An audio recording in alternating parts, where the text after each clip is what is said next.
What if the stories we think of as ancient myths are more than just tales of the past? What if they're still alive, whispering through the decisions we make, the art we create, and the way we see the world? From the sunken city of Atlantis to the legendary court of King Arthur, these ancient legends aren't just relics of history. They're shadows that stretch across centuries, shaping the very fabric of our modern lives. Why do these stories, thousands of years old, still captivate us? What invisible threads connect these myths to our world today? In this video, we'll uncover how the echoes of antiquity influence everything from politics to pop culture, revealing the surprising ways these timeless tales continue to shape who we are. This is a journey through the power of myth, the mysteries of history, and the enduring questions about humanity itself. Let's step into the shadows of antiquity and discover what they can teach us about our world and ourselves. Myths and legends are more than just stories, they're mirrors, reflecting the deepest corners of human experience. They capture our fears, our dreams, and the values that bind us together across time and space. Think about it. Why do tales of heroes, monsters, and epic quests appear in nearly every culture, even those separated by oceans and centuries? The answer lies in what scholar Joseph Campbell called the Monomyth, or the hero's journey, a universal template that seems to echo through the human psyche. Take, for example, the ancient epic of Gilgamesh, one of the oldest stories ever recorded. This Mesopotamian hero battles gods, confronts mortality, and searches for meaning, a journey that feels strikingly familiar, doesn't it? That's because the same archetypes, heroes, mentors, and trials appear again and again, from the Odyssey to Star Wars. These patterns aren't just coincidental, they're foundational, offering us a way to make sense of life's chaos. They give us a framework to understand struggle, transformation, and the search for purpose. But myths don't just stay frozen in time. They evolve, adapting to new contexts while holding onto their core truths. The hero's journey of Gilgamesh might look different in a modern blockbuster, but the underlying message about courage, sacrifice, and the human condition remains the same. These stories shift shape to reflect the values of the societies that tell them, yet they continue to resonate because they speak to something universal within us.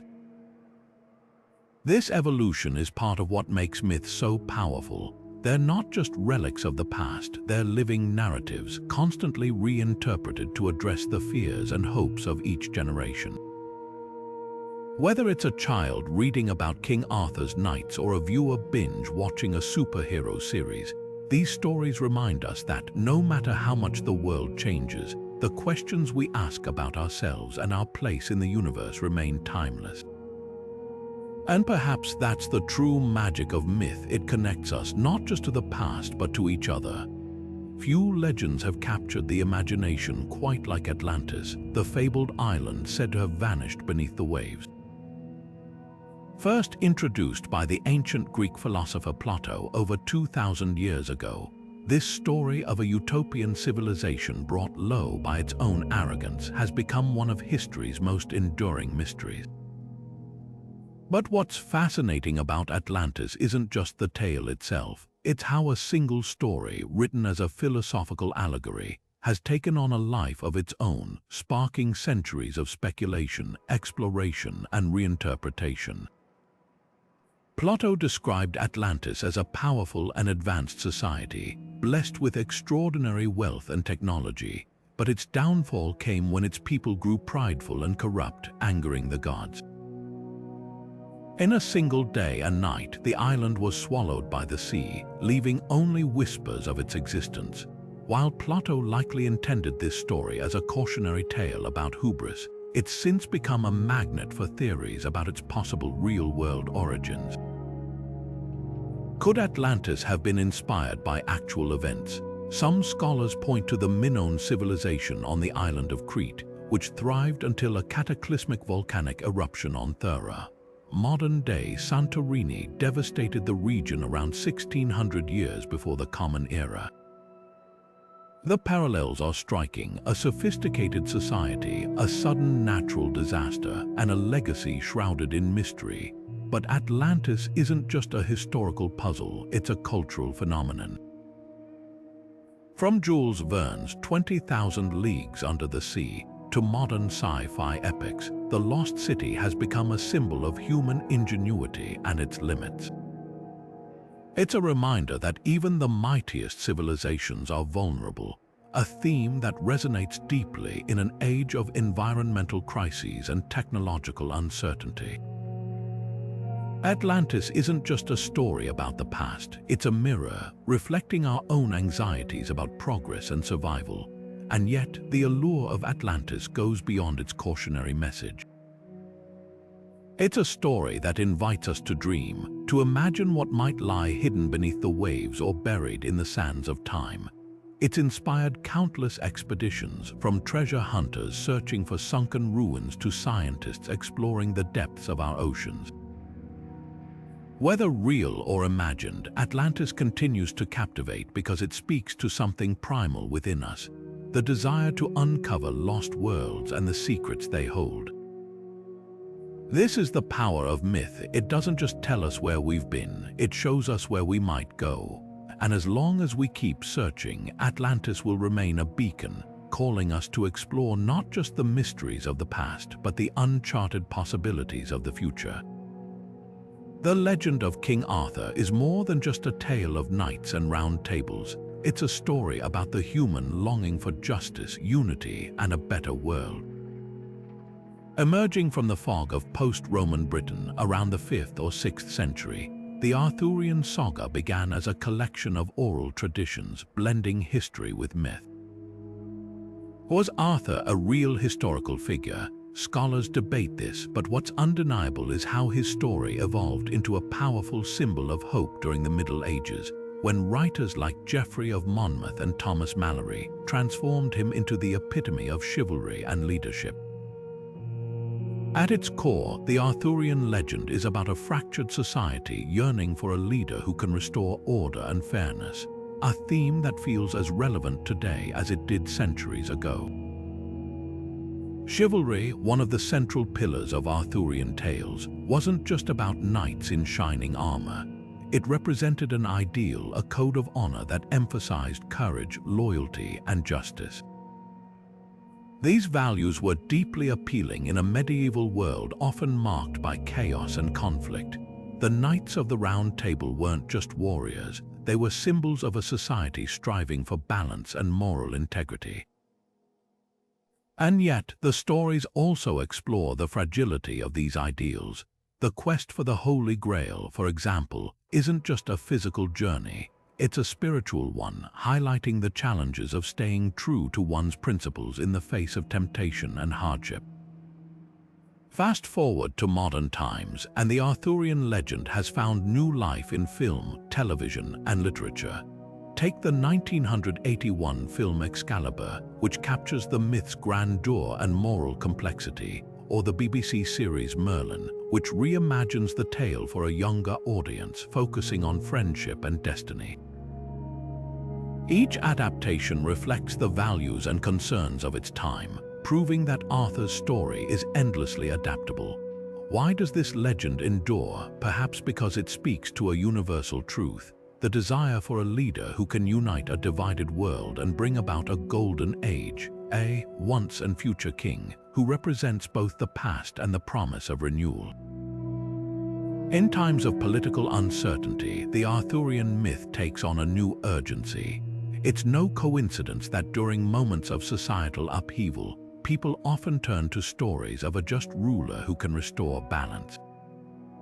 The legend of Arthur isn't just about nostalgia for a mythical past, it's a reflection of our deepest hopes for the future.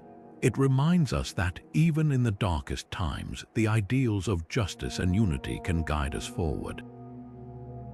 Legends like Arthur's don't just entertain, they shape our understanding of what's possible. They hold up a mirror to society, showing us not only who we are but who we aspire to be. And as we continue to reinterpret these stories, we keep their ideals alive, ensuring that their shadows stretch far into the future. The story of the Trojan War is one of the most enduring tales in human history, a narrative that blurs the line between myth and reality. At its heart lies the city of Troy, immortalized in Homer's epic poems, the Iliad and the Odyssey. For centuries, scholars debated whether Troy was a real place or simply a product of poetic imagination.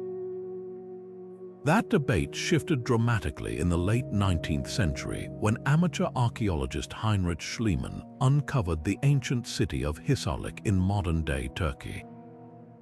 What he found there, layers of ruins, remnants of fortifications, and artifacts dating back to the Bronze Age, suggested that Troy wasn't just a legend. It was a real, thriving city, one that may have been the stage for a conflict that inspired Homer's epic. But how much of the Trojan War as we know it is history and how much is myth? The answer lies somewhere in between, where fact and fiction intertwine to create a story that continues to captivate us. Homer's Iliad tells of a war ignited by the abduction of Helen, the most beautiful woman in the world, by Paris of Troy. But beneath the surface of this romanticized tale lies a deeper exploration of human ambition, honor, and the inescapable pull of fate. The heroes of the Iliad, Achilles, Hector, Odysseus, are not just warriors, they're complex figures grappling with their own mortality and the weight of their choices. Achilles, for instance, faces a dilemma: live a long, unremarkable life or die young and be remembered as a hero. His decision to embrace glory over longevity speaks to a universal truth about the human condition: the tension between our desire for immortality and the inevitability of death. These themes resonate just as powerfully today as they did thousands of years ago, reminding us that the struggles of the ancients are not so different from our own. Archaeological evidence from Hisarlik adds another layer to the story.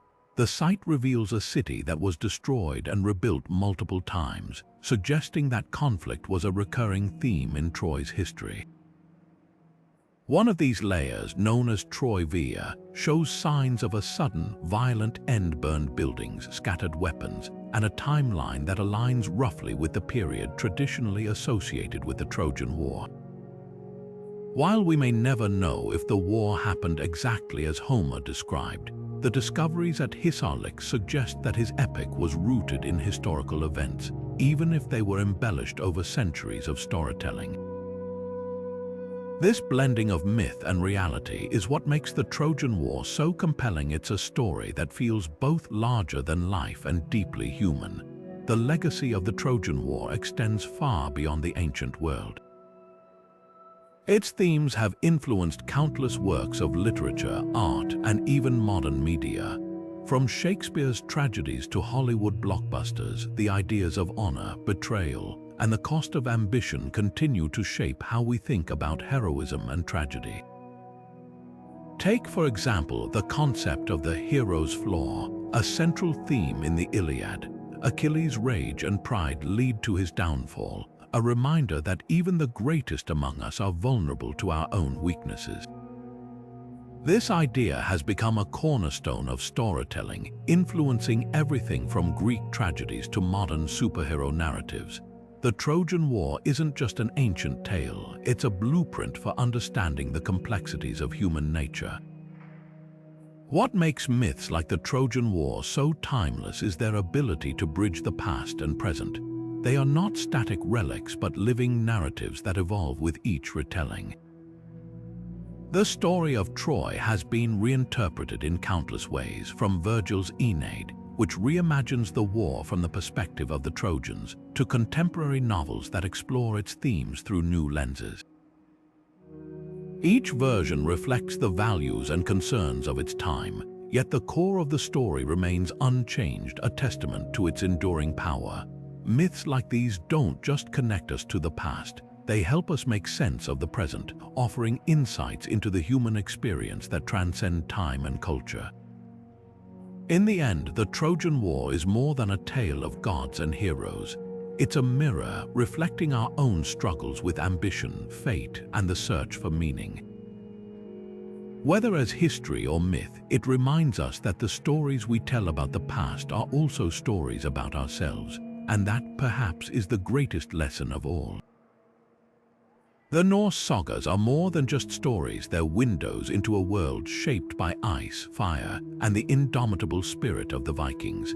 At their core, these myths reflect the harsh realities of life in the North, where survival depended on courage, cunning, and an unyielding connection to the natural world.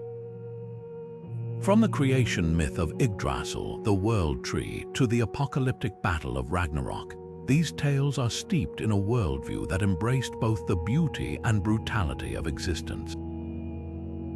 The Vikings didn't just tell these stories to pass the time. They used them to make sense of their place in a universe that often seemed indifferent, if not outright hostile. And yet, within this framework of chaos and fate, there's a recurring theme of resilience, a belief that even in the face of inevitable destruction, there's honor in standing tall and fighting for what matters. Take, for instance, the story of Ragnarok, the Norse apocalypse. Unlike many mythologies that promise salvation or renewal, Ragnarok is a tale of finality. The gods themselves perish in a cataclysmic battle, and the world is consumed by fire and ice. But even here, there's a glimmer of hope. After the destruction, the earth rises anew, fertile and ready for life to begin again.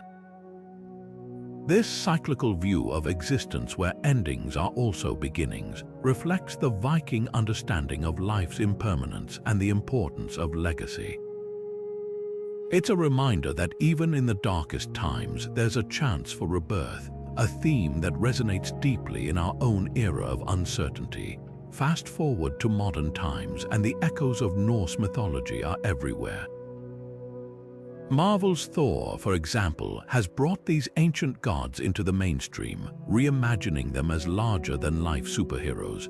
While the comic book version of Thor might be more about hammer-wielding action than poetic Eddas, it still taps into the timeless appeal of these characters, their strength, their flaws, and their struggles with destiny. Similarly, video games like God of War explore Norse myths with a darker, more introspective tone, delving into themes of fatherhood, loss, and redemption. These modern interpretations may take creative liberties, but they keep the essence of the myths alive, introducing them to new generations in ways that feel relevant and compelling. What is it about Norse mythology that continues to captivate us? Perhaps it's the raw honesty of these stories. They don't shy away from life's harsh truths, its unpredictability, its fleeting nature, and the inevitability of struggle. Yet within that honesty, there's a profound sense of purpose. The Vikings believed that even if the outcome was fated, how one faced that fate was a matter of choice. This idea of embracing one's destiny with courage and dignity is as inspiring today as it was 1,000 years ago. It's a lesson that transcends time, reminding us that resilience isn't about avoiding challenges, it's about facing them head-on. As we explore these myths, it's impossible not to notice how they've evolved, adapting to new contexts while retaining their core truths. From the oral traditions of Viking skalds to the blockbuster screens of Hollywood, the Norse sagas have proven to be remarkably versatile. They reflect not only the values of the societies that first told them, but also the concerns and aspirations of those who retell them today. And as these stories continue to inspire, they invite us to consider how other myths across cultures and continents have similarly transformed, weaving a global tapestry of shared human experience. Imagine a story so old that it predates the pyramids, the Bible, and even the concept of written history itself. The Epic of Gilgamesh, carved into clay tablets over 4,000 years ago, is humanity's oldest surviving work of literature, and yet its themes feel startlingly modern. At its heart, this ancient Mesopotamian tale is a profound exploration of what it means to be human, the bonds of friendship, the inevitability of death, and the relentless search for meaning in a world that often seems indifferent. Gilgamesh, the semi-divine king of Uruk, begins his journey as a tyrant, ruling with arrogance and cruelty. But when he befriends Enkidu, a wild man created by the gods to humble him, the story takes a transformative turn.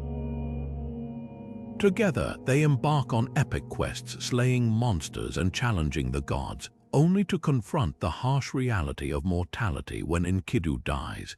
This loss shatters Gilgamesh, sending him on a desperate search for immortality, a journey that leads him to profound realizations about life, death, and the legacy we leave behind. What makes the epic of Gilgamesh so remarkable isn't just its age, it's the timelessness of its questions. How do we cope with loss? What gives life meaning? These are dilemmas that resonate as deeply today as they did in ancient Mesopotamia. The story's exploration of friendship, for instance, is both tender and tragic. Gilgamesh and Enkidu's bond transforms them, teaching Gilgamesh humility and compassion. But when Enkidu dies, Gilgamesh is left to grapple with his grief and his own mortality. His quest for eternal life ultimately leads him to a simple truth. Immortality isn't about living forever, it's about how we live. This revelation, delivered by the immortal sage Utnapishtim, is one of the earliest recorded reflections on the human condition, a message that still echoes in our own search for purpose. But the Epic of Gilgamesh isn't just a standalone tale, it's a cornerstone of storytelling itself. Scholars have noted striking parallels between Gilgamesh's journey and later myths, including the biblical story of Noah's Ark. Utnapishtim, the sage who survives a great flood sent by the gods, shares remarkable similarities with Noah, suggesting that this ancient Mesopotamian narrative may have influenced one of the most well-known stories in the Western world. These connections highlight how myths evolve, crossing cultures and centuries to shape the stories we tell today. What's perhaps most striking about Gilgamesh's story is how it mirrors our own struggles. In an age where we're constantly seeking meaning, whether through technology, spirituality, or personal achievement, Gilgamesh's journey feels eerily familiar. His desperation to escape death, his longing for understanding, and his eventual acceptance of life's impermanence are all themes that resonate with modern audiences. This is the power of myth. It doesn't just reflect the past, it holds up a mirror to our own lives, asking us to confront the same questions that have puzzled humanity for millennia. And so, the Epic of Gilgamesh endures not just as a relic of ancient history, but as a living narrative that continues to inspire and challenge us. It reminds us that the stories we tell about heroes, gods, and the search for meaning are as much about ourselves as they are about the past.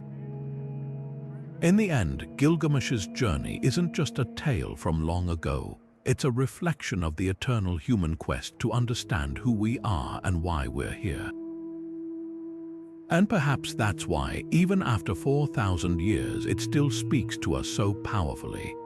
The legend of El Dorado is one of history's most tantalizing myths, a shimmering mirage of a city made entirely of gold, hidden deep within the jungles of South America.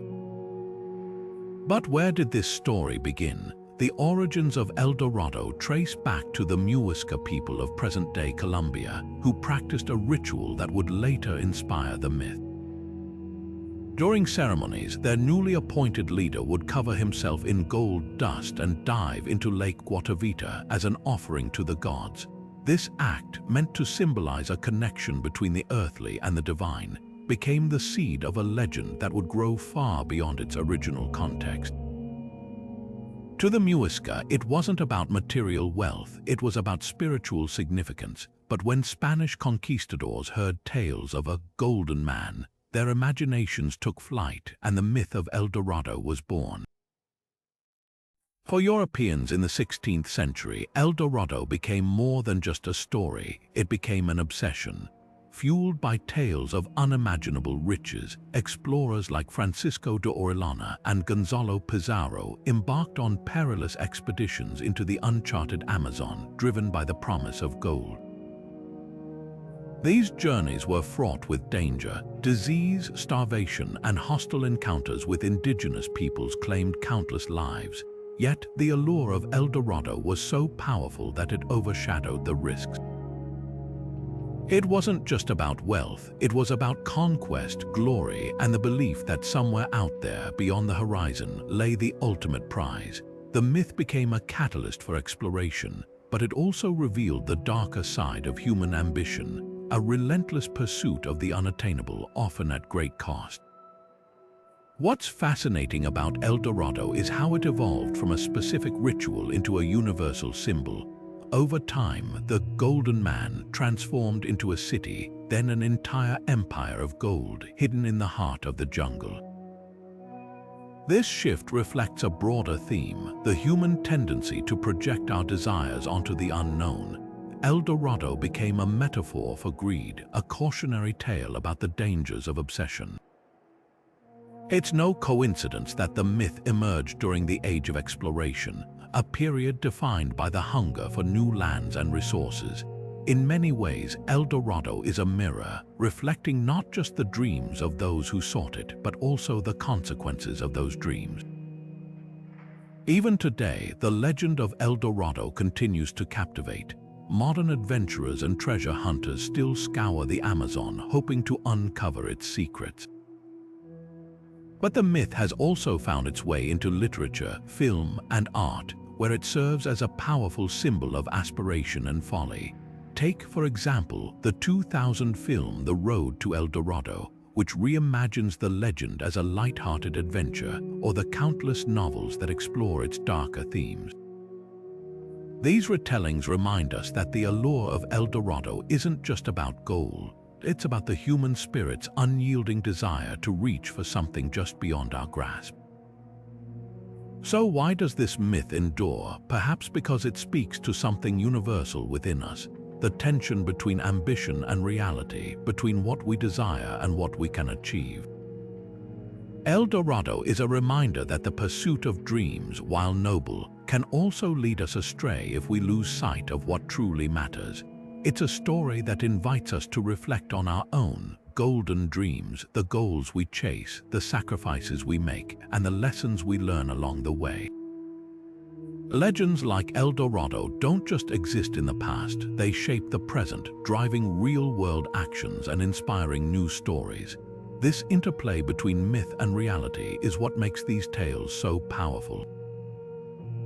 They remind us that the stories we tell about the world are also stories about ourselves, and that perhaps is the greatest treasure of all. The Curse of the Pharaohs, a phrase that conjures images of ancient tombs, whispering sands, and the ominous warning, "Death shall come on swift wings to those who disturb the rest of the king."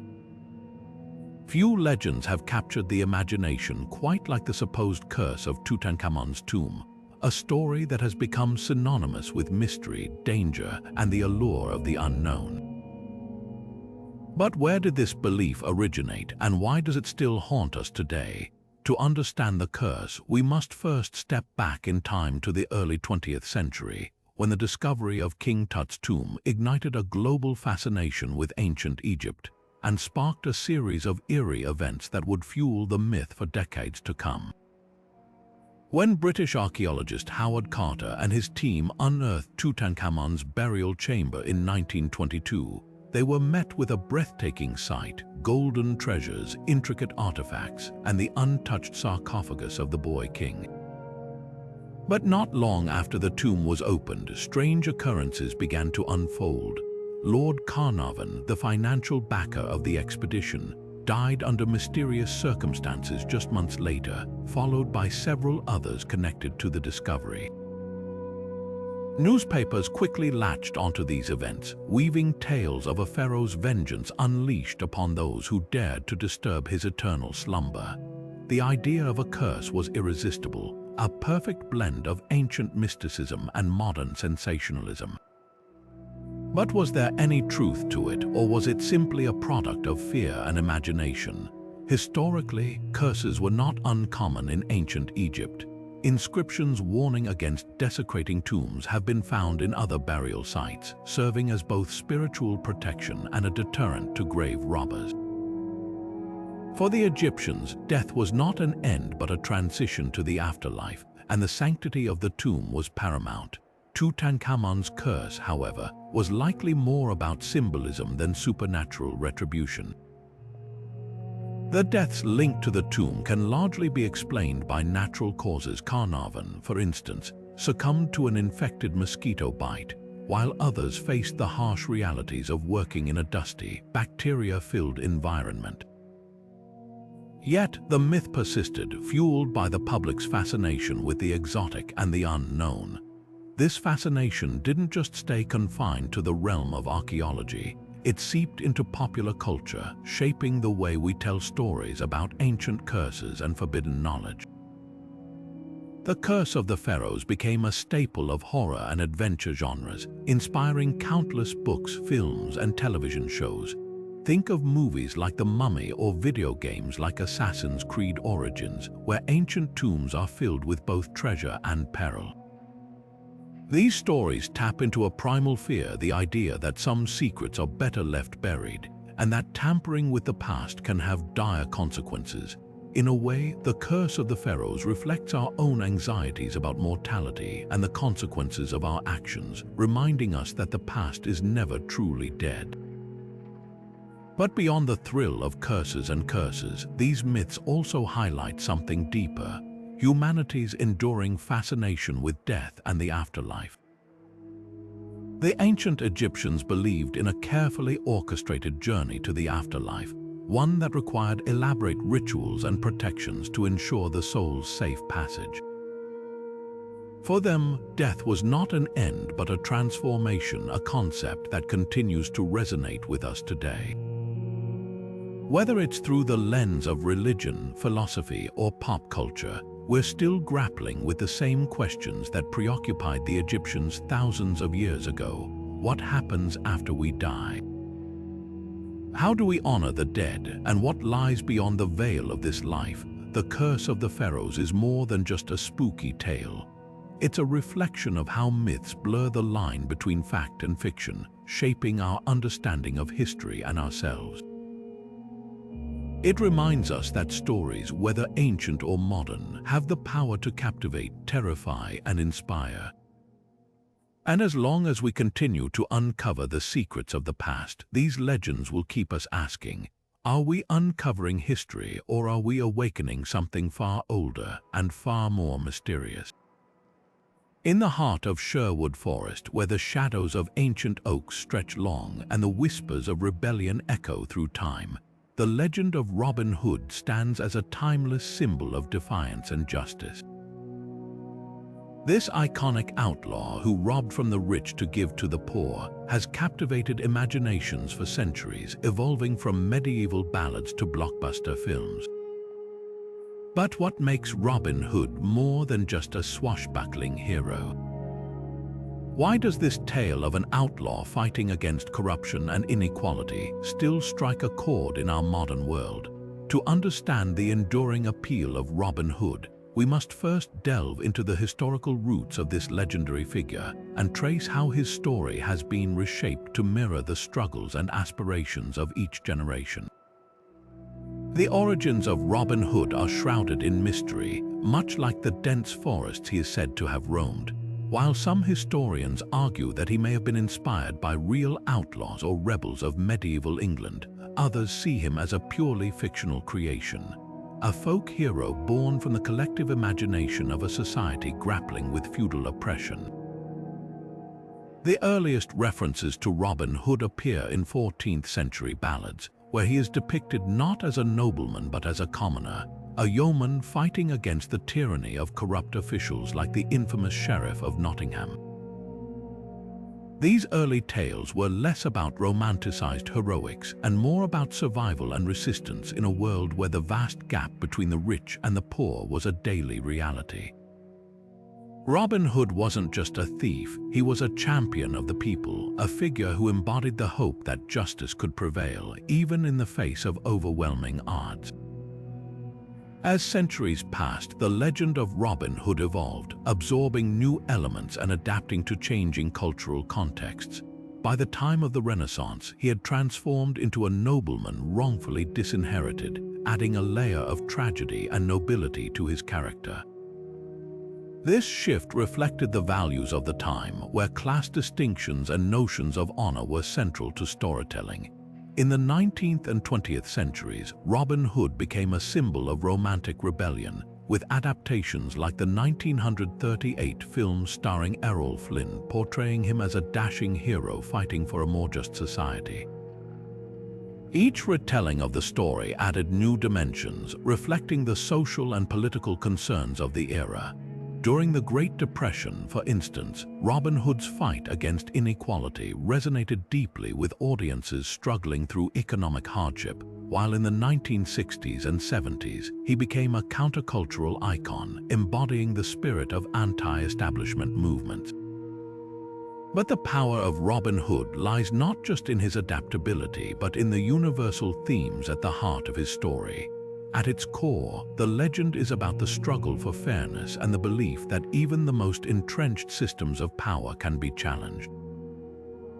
It's a tale that speaks to our innate desire for justice, especially in times of social and economic disparity. Whether it's through the lens of medieval England or modern-day struggles, Robin Hood's story reminds us that the fight for equality is as relevant today as it was centuries ago. And perhaps that's why his legend endures. It taps into something fundamental within us, the hope that one person's courage can inspire change, even in the face of overwhelming odds. The legacy of Robin Hood extends far beyond the pages of history or the screens of Hollywood. It's a story that has inspired real-world movements, from labor rights campaigns to grassroots efforts to combat poverty. The idea of taking from the privileged to uplift the marginalized may be rooted in myth, but it reflects a timeless truth that stories have the power to shape our understanding of justice and morality. As we continue to reinterpret Robin Hood's tale, we keep its ideals alive, ensuring that the spirit of rebellion and justice remains a guiding light in our collective consciousness. This interplay between myth and reality raises a compelling question. Can legends like Robin Hood's inspire tangible social change? The answer lies not just in the stories themselves, but in how they move us to action, reminding us that the fight for a better world is never truly over. And as we turn to the next chapter of our exploration, we'll see how other myths have similarly shaped the course of history, proving that the shadows of antiquity still cast long and influential shadows over our world today. Deep within the ancient halls of Crete lies a story that has haunted imaginations for millennia, a tale of a monstrous half-man, half-bull trapped within an inescapable maze. The myth of the Minotaur is more than just a story of a terrifying creature. It's a profound exploration of fear, sacrifice, and the human capacity to confront the unknown. At its heart, this myth speaks to the primal fears we all face, the labyrinth of our own minds, the monsters we carry within, and the courage it takes to face them. But where did this story originate, and why does it continue to resonate so deeply with us today? To uncover the layers of the Minotaur's legend, we must first step into the shadowy corridors of history and myth. The Minotaur's tale begins with King Minos of Crete, who, according to legend, angered the gods and was punished with the birth of the monstrous Minotaur. To contain the beast, Minos commissioned the brilliant architect Daedalus to construct a labyrinth so complex that escape was impossible. Every 9 years, the people of Athens were forced to send 7 young men and 7 young women as tribute to be devoured by the Minotaur. This cycle of fear and sacrifice continued until the hero Theseus, armed with a sword and a ball of thread, ventured into the labyrinth, slew the Minotaur, and found his way back out. On the surface, it's a story of heroism triumphing over monstrosity, but beneath that lies a deeper narrative about confronting the things that terrify us most. Archaeological discoveries on Crete have added fascinating context to this myth. The ruins of the Minoan palace at Knossos, with its intricate layout of corridors and chambers, have led some scholars to speculate that the labyrinth may have been inspired by the palace itself. The Minoan civilization, which thrived around 3,000 years ago, was known for its advanced architecture, vibrant culture, and bull imagery, a recurring motif in their art and rituals. Could the Minotaur's legend have roots in these ancient practices? Some suggest that the myth may symbolize the Minoan's relationship with the bull, an animal that was both revered and feared, embodying both power and danger. This blend of myth and history offers a compelling glimpse into how stories evolve, intertwining reality with imagination to create something timeless. But the Minotaur's legacy doesn't stop at the edges of the labyrinth. Over the centuries, this myth has been reinterpreted in countless ways, each version reflecting the concerns and values of its time. In art, the Minotaur has been depicted as both a fearsome monster and a tragic figure, a victim of circumstance trapped in a cycle of violence. Writers like Jorge Luis Borges and Mary Renault have explored the labyrinth as a metaphor for existential confusion, a place where the boundaries between self and other, reality and illusion, blur. Even in psychology, the labyrinth has been used as a symbol for the unconscious mind, with the Minotaur representing the darker aspects of ourselves that we must confront to achieve growth and understanding. What makes the Minotaur's story so enduring is its universality. At its core, it's a tale about facing the unknown, whether that's a literal monster, a personal fear, or the complexities of the human psyche. The labyrinth, with its twisting paths and dead ends, mirrors the challenges we all encounter in life, while the Minotaur embodies the fears we must overcome to find our way. Theseus' journey, guided by Ariadne's thread, reminds us that even in the darkest, most confusing moments, there's a way forward, if we have the courage to take it. This myth also invites us to reflect on the nature of sacrifice. The Athenian youth sent to the Minotaur weren't just victims. They were part of a larger system of power and control, a reminder of the costs of appeasing those in authority. In this way, the story resonates with modern struggles against oppressive systems, urging us to question the sacrifices we're asked to make and the monsters we're told to fear. The Minotaur isn't just a creature of myth, it's a symbol of the forces that seek to trap us and the strength it takes to break free. As we unravel the threads of this ancient tale, it becomes clear that the myth of the Minotaur is more than just a relic of the past. It's a living narrative, one that continues to evolve and inspire, offering insights into the human experience that transcend time and culture. Whether as a symbol of inner struggle, a critique of power, or a metaphor for the complexities of life, the Minotaur's story reminds us that the greatest battles we face are often the ones within ourselves.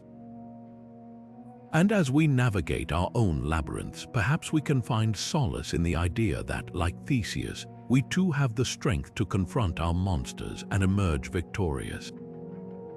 Among the many treasures of myth and legend, few hold as much mystique as the Holy Grail. This sacred object, often depicted as a cup or chalice, has been the centerpiece of countless tales, from medieval romances to modern blockbusters. But what is it about the Grail that has captivated imaginations for centuries? Is it simply a relic of divine power, or does it represent something deeper, a quest for meaning, redemption, and transcendence?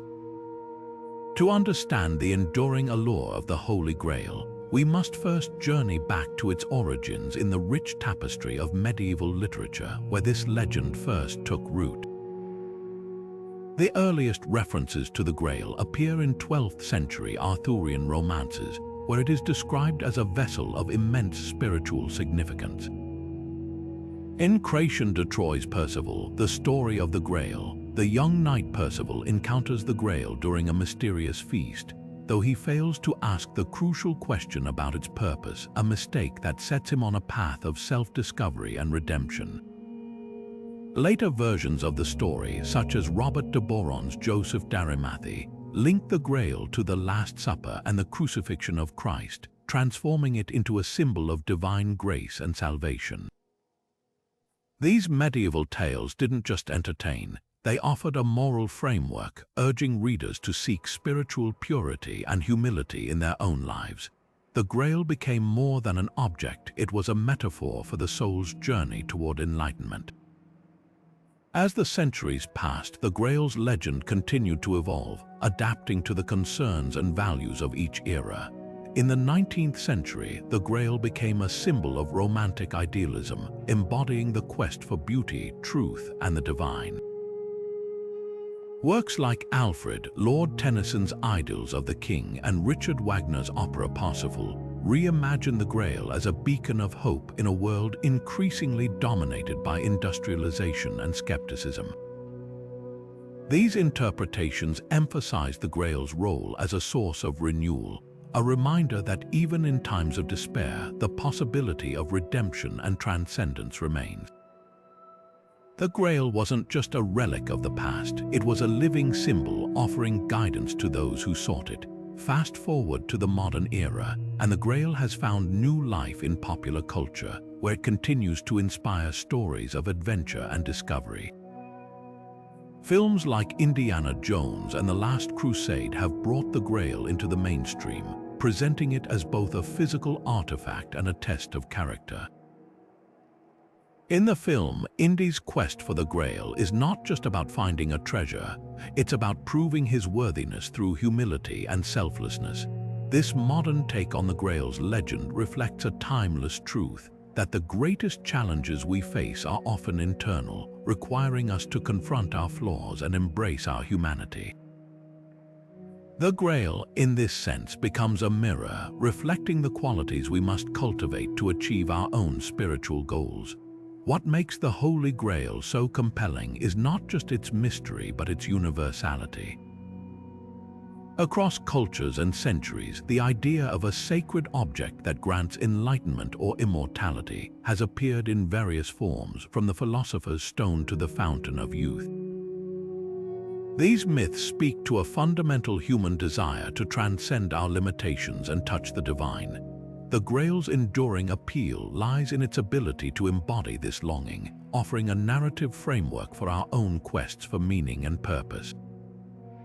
Whether as a literal chalice or a metaphor for inner transformation, the Grail reminds us that the journey itself is as important as the destination. As we reflect on the legend of the Holy Grail, it's impossible not to notice how it embodies the spiritual ideals that have shaped human history. From its medieval origins to its modern adaptations, the Grail has served as a symbol of hope, redemption, and the eternal search for truth. It invites us to consider not just what we seek, but why we seek it, and what we're willing to sacrifice along the way. This interplay between myth and meaning reveals a deeper truth, that the stories we tell about the divine are also stories about ourselves. This connection between myth and spiritual ideals brings us to the heart of why legends endure.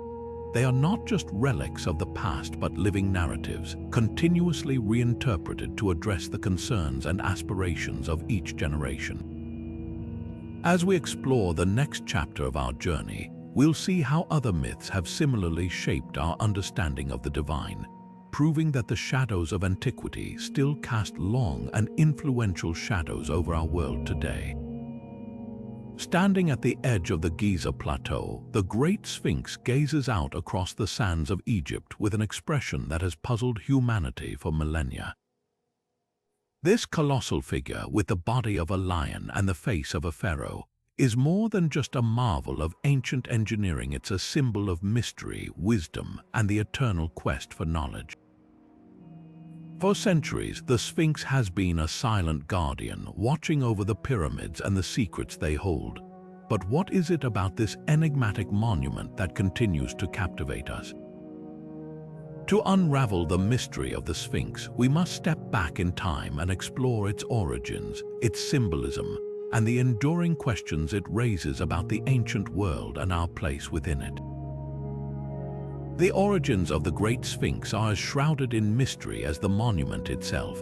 While most scholars attribute its construction to the Pharaoh Khafre during the Old Kingdom, around 2,500 years before the Common Era, the exact purpose of the Sphinx remains a subject of debate.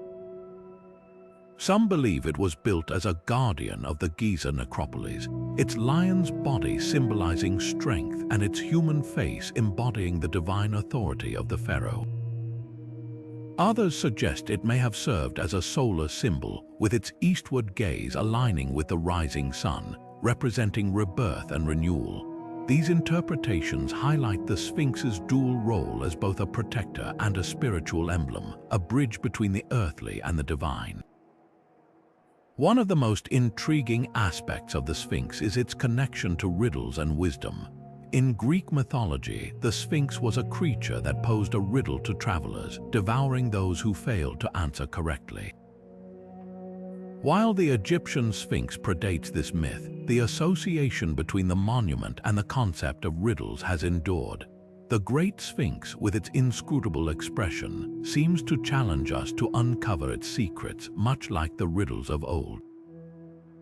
This connection to wisdom and mystery has made the Sphinx a powerful symbol in literature and art, inspiring countless works that explore the tension between knowledge and the unknown. The Sphinx's influence extends far beyond the sands of Egypt. In art, it has been depicted as a symbol of the exotic and the enigmatic, appearing in everything from Renaissance paintings to modernist sculptures. In literature, it has served as a metaphor for the complexities of human existence, appearing in works by writers like Edgar Allan Poe and Oscar Wilde, who used the Sphinx to explore themes of identity, mortality, and the search for meaning. Even in popular culture, the Sphinx remains a potent symbol, appearing in films, video games, and even as a mascot for brands, its image evoking a sense of timeless mystery and intrigue. But perhaps the most enduring aspect of the Sphinx is its ability to embody the unknown. Despite centuries of study, many questions about the monument remain unanswered. Who built it and why? What, if anything, lies hidden beneath its massive paws? These unanswered questions keep the Sphinx firmly rooted in the realm of myth and legend, a reminder that some mysteries are meant to endure. This sense of the unknown is what makes the Sphinx so compelling. It invites us to explore, to question, and to wonder. As we reflect on the Great Sphinx of Giza, it's clear that this ancient monument is more than just a relic of the past. It's a living symbol, one that continues to inspire and challenge us, urging us to confront the mysteries of the world and of ourselves. The Sphinx reminds us that the pursuit of knowledge is never ending, and that the greatest secrets are often those that lie just beyond our reach. In this way, the Sphinx is not just a guardian of ancient wisdom, it's a guide pointing us toward the endless possibilities of the unknown. This interplay between myth and mystery brings us to the heart of why the Sphinx endures. It's a testament to the power of stories, to their ability to shape our understanding of the world and our place within it. As we turn to the next chapter of our exploration, we'll see how other myths have similarly embodied the unknown, proving that the shadows of antiquity still cast long and influential shadows over our world today. From the ashes of its own destruction, the phoenix rises, a timeless symbol of rebirth, renewal, and the indomitable spirit of life itself. This mythical bird, with its fiery plumage and cyclical existence, has fascinated cultures across the globe for thousands of years. Whether in the deserts of Egypt, the temples of Greece, or the palaces of China, the phoenix has taken on different forms and meanings, yet its core message remains the same, that even in the face of destruction, there is always the possibility of renewal. But what is it about this legend that has endured for so long, and why does it continue to resonate in our modern world? The origins of the phoenix myth are as varied as the cultures that embraced it. In ancient Egypt, the phoenix was known as the Bennu bird, a sacred creature associated with the sun god Ra and the cycle of life and death. The Bennu was said to rise from the ashes of its predecessor, symbolizing the daily rebirth of the sun and the eternal renewal of life. Similarly, in Greek mythology, the phoenix was a radiant bird that lived for centuries before immolating itself in a burst of flames, only to be reborn from its ashes. This idea of cyclical regeneration resonated deeply with the Greeks, who saw it as a metaphor for the eternal nature of the soul. Meanwhile, in Chinese mythology, the Feng Huang, often likened to the phoenix, represented harmony and the balance of yin and yang. Unlike its Western counterpart, the Feng Huang was not tied to fire but was instead a symbol of virtue, grace, and the promise of a new era. Despite these cultural differences, the phoenix's central theme, rebirth, remains a universal thread weaving together the stories of disparate civilizations. In modern times, the phoenix has found new life in literature, film, and popular culture, where it continues to inspire and captivate. One of the most famous literary depictions is in J.K. Rowling's Harry Potter series, where Fawkes, the loyal phoenix, embodies themes of loyalty, sacrifice, and renewal. Fawkes' tears have healing powers, and his ability to rise from the ashes serves as a powerful metaphor for resilience in the face of adversity. Similarly, in the Marvel Universe, the Phoenix Force is a cosmic entity that represents both creation and destruction, reflecting the dual nature of rebirth. These modern interpretations show how the Phoenix's myth has evolved, adapting to new contexts while retaining its core message of hope and transformation. But the Phoenix is more than just a symbol in stories, it's a metaphor for the human experience. Think about the times in your own life when you faced challenges, setbacks, or even outright failure. In those moments, the idea of rising again, stronger and wiser, can be profoundly comforting. The Phoenix reminds us that destruction is not the end. It's an opportunity to rebuild, to grow, and to emerge anew. This message is especially relevant in times of personal or societal upheaval, when the future feels uncertain.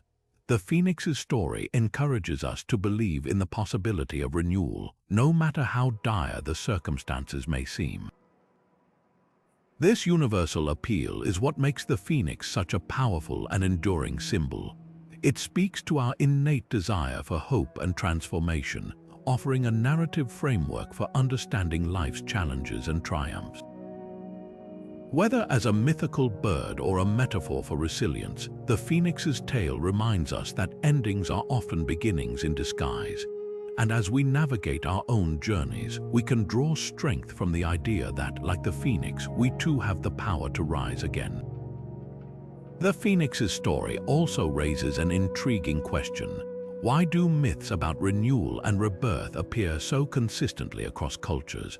Perhaps it's because these stories reflect a fundamental truth about the human condition, that no matter how dark the night, dawn always follows. This belief in renewal is not just a theme in myths, it's a driving force in our lives, inspiring us to keep moving forward, even when the path ahead seems uncertain. As we turn to the next chapter of our exploration, we'll see how other myths, like the Phoenix's, continue to inspire hope and resilience, proving that the Shadows of Antiquity still cast long and influential shadows over our world today. In the misty halls of early medieval Scandinavia, the epic of Beowulf unfolds a tale of heroism, loyalty, and the inescapable grasp of mortality. Written in Old English and set in a world of warriors, monsters, and kings, this ancient poem is more than just a story of battles and bravery. It's a profound exploration of what it means to be human, to face our fears, and to leave a legacy that outlasts our time on Earth. At its heart, Beowulf is a meditation on the fleeting nature of life and the enduring power of courage, themes that resonate just as powerfully today as they did over 1,000 years ago. The story begins with Beowulf, a Geatish warrior, crossing the sea to aid King Hrothgar of Denmark, whose great hall, Heorot, is under siege by the monstrous Grendel. Beowulf's defeat of Grendel and later Grendel's vengeful mother establishes him as a hero of unparalleled strength and valor, but the poem doesn't end there. Decades later, as an aging king, Beowulf confronts a dragon threatening his own people. This final battle is not just a test of physical might, but a reflection on the inevitability of death and the responsibilities of leadership. Beowulf's ultimate sacrifice, giving his life to protect his kingdom, serves as a poignant reminder that even the greatest heroes are mortal, and their true legacy lies in the lives they touch and the values they uphold. Historically, Beowulf offers a fascinating glimpse into the world of early medieval Europe, a time when warrior culture and oral storytelling were central to society. Composed between the 8th and 11th centuries, the poem reflects the values of its time: loyalty to one's lord, the importance of kinship, and the pursuit of honor. Yet, it also grapples with universal questions. How do we confront our mortality? What makes a life meaningful? These themes have ensured Beowulf's place not just as a historical artifact, but as a living narrative, one that continues to inspire and challenge readers across generations. In modern times, Beowulf has found new life in adaptations that reinterpret its themes for contemporary audiences. Films like the 2007 animated version starring Ray Winstone and the 2005 live-action adaptation explore the story's darker, more complex aspects, delving into the psychological toll of heroism and the blurred lines between good and evil. Graphic novels such as Gareth Hines' illustrated retelling bring the epic to life with vivid imagery, capturing both the grandeur and the grit of Beowulf's world. These adaptations highlight the poem's versatility, proving that its themes are not confined to a single era or medium. What makes Beowulf so enduring is its ability to speak to the human condition. It's a story about the choices we make in the face of danger, the burdens we carry as leaders, and the legacies we leave behind. In Beowulf's final moments, as he lies mortally wounded after slaying the dragon, he reflects on his life and the kingdom he leaves behind. This moment of introspection is not just a personal reckoning, it's a universal one. It asks us to consider what we value most: our achievements, our relationships, or the impact we have on others. The tale of Beowulf is more than just a relic of the past. It's a mirror reflecting our own struggles with mortality and the desire to live a life of purpose. Like the myths we've explored throughout this journey, Beowulf reminds us that the stories we tell about heroes are also stories about ourselves, about our fears, our hopes, and our enduring quest for meaning. And as we continue to reinterpret these ancient tales, we keep their shadows alive, casting light on the timeless questions that define what it means to be human. The Amazons, fierce, independent, and shrouded in myth, have long captured the imagination of storytellers and historians alike. These legendary warrior women of Greek lore, said to inhabit the edges of the known world, were more than just figments of ancient imagination. They were symbols of strength, defiance, and a world turned upside down, where women ruled and fought with unmatched prowess. But were the Amazons purely mythological, or could they have been inspired by real women who defied the norms of their time? To uncover the truth behind these enigmatic figures, we must journey back to the ancient world where myth and history intertwine. In Greek mythology, the Amazons were depicted as a tribe of women who lived apart from men, excelling in archery, horseback riding, and combat.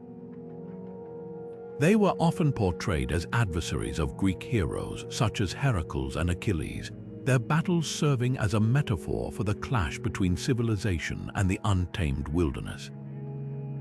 Yet, the Amazons were more than just villains or obstacles. They embodied a challenge to the patriarchal structures of Greek society. Their very existence questioned the roles assigned to women, presenting an alternative vision of power and autonomy. This subversive quality is what makes the Amazons so fascinating. They weren't just warriors, they were revolutionaries of the ancient imagination, but myths often have roots in reality. Archaeological discoveries have shed light on the possibility that the Amazons were inspired by real female warriors of antiquity. In the steppes of Central Asia, burial sites of Scythian women have been unearthed, revealing skeletons buried with weapons, armor, and other markers of warrior status. These women, who lived around the same time as the Greek myths of the Amazons, were skilled fighters who rode into battle alongside men. Could these Scythian warriors have been the historical basis for the Amazonian legends? It's a compelling idea, one that bridges the gap between myth and history, suggesting that the Amazons were not entirely the product of imagination, but perhaps a reflection of societies where women held power and fought alongside men. The legacy of the Amazons extends far beyond the ancient world. In modern media, these warrior women have been reimagined in countless ways, from comic books to blockbuster films. Wonder Woman, perhaps the most famous modern Amazon, embodies the ideals of strength, justice, and equality, bringing the myth into the 21st century with a message of empowerment. Similarly, shows like Xena, Warrior Princess, and books like The Song of Achilles have redefined the Amazons for new audiences, exploring their complexity and relevance in today's world. These adaptations highlight the enduring appeal of the Amazons as symbols of resistance and change, proving that their story is far from over. What makes the Amazons so compelling, even today, is their symbolic challenge to traditional gender roles. In a world where women were often relegated to the sidelines, the Amazons stood front and center, wielding swords and bows with unmatched skill. They represented a vision of equality and strength that was radical for their time and remains powerful today.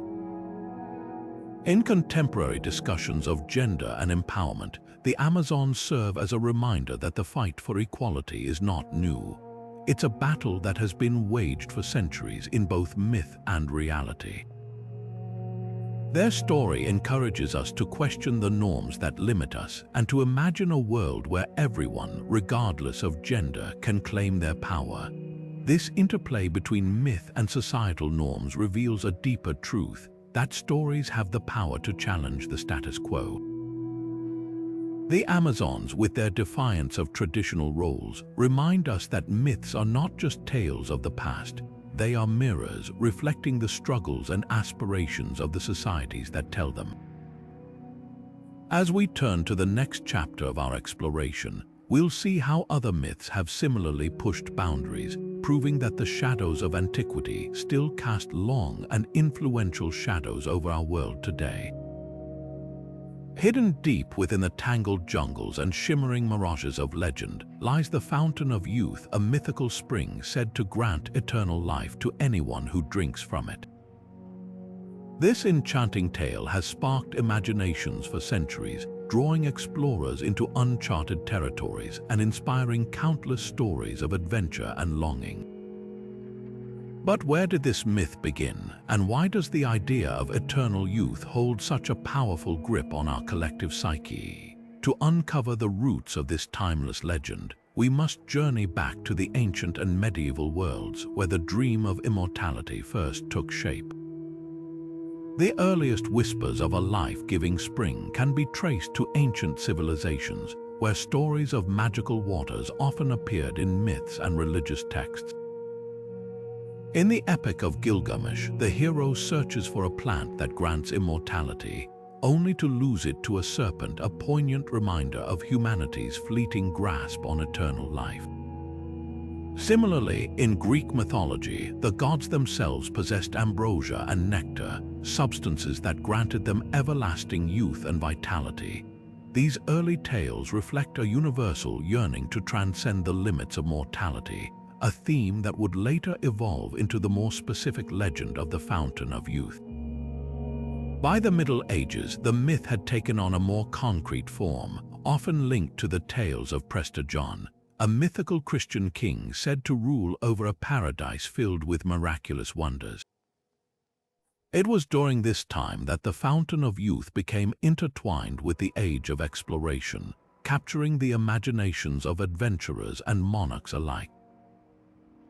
The most famous of these seekers was Ponce de Leon, the Spanish conquistador who, in the early 16th century, allegedly set out to find the fountain in what is now Florida. While historians debate whether his quest was truly motivated by the myth, his name has become forever linked to the legend, symbolizing the allure and folly of the pursuit of eternal youth. But the Fountain of Youth is more than just a story of exploration. It's a powerful metaphor for humanity's deepest desires. At its core, the myth reflects our fear of aging and death, as well as our longing to preserve the vitality and beauty of youth. In a world where time is the one resource we can never reclaim, the idea of a magical spring that halts the aging process is both tantalizing and tragic. It speaks to our innate desire to control the uncontrollable, to defy the natural order and achieve the impossible. This universal longing has kept the myth alive, evolving with each generation to reflect the values and anxieties of its time. In the modern era, the Fountain of Youth has taken on new forms, from anti-aging creams and cosmetic surgeries to cutting-edge scientific research into longevity. While we may no longer believe in a literal fountain, the quest for eternal youth remains as strong as ever, driven by advances in medicine and technology. This contemporary obsession with youthfulness mirrors the timeless themes of the myth, reminding us that the stories we tell about immortality are also stories about our fears and aspirations. The Fountain of Youth, in this sense, is not just a relic of the past, it's a reflection of our ongoing struggle to reconcile the inevitability of aging with our desire to remain forever young. What makes this myth so enduring is its ability to adapt, evolving to address the concerns of each era while retaining its core message. Whether as a literal spring or a metaphor for scientific progress, the Fountain of Youth continues to captivate because it speaks to something fundamental within us, the hope that we can escape the ravages of time and hold onto the vitality of youth. It's a story that invites us to reflect on our own relationship with aging, challenging us to consider what it truly means to live a fulfilling life, regardless of the number of years we have.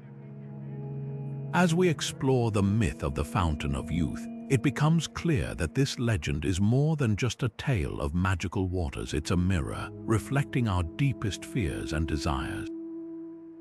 It reminds us that the stories we tell about immortality are also stories about ourselves, about our hopes, our struggles, and our relentless pursuit of the unattainable.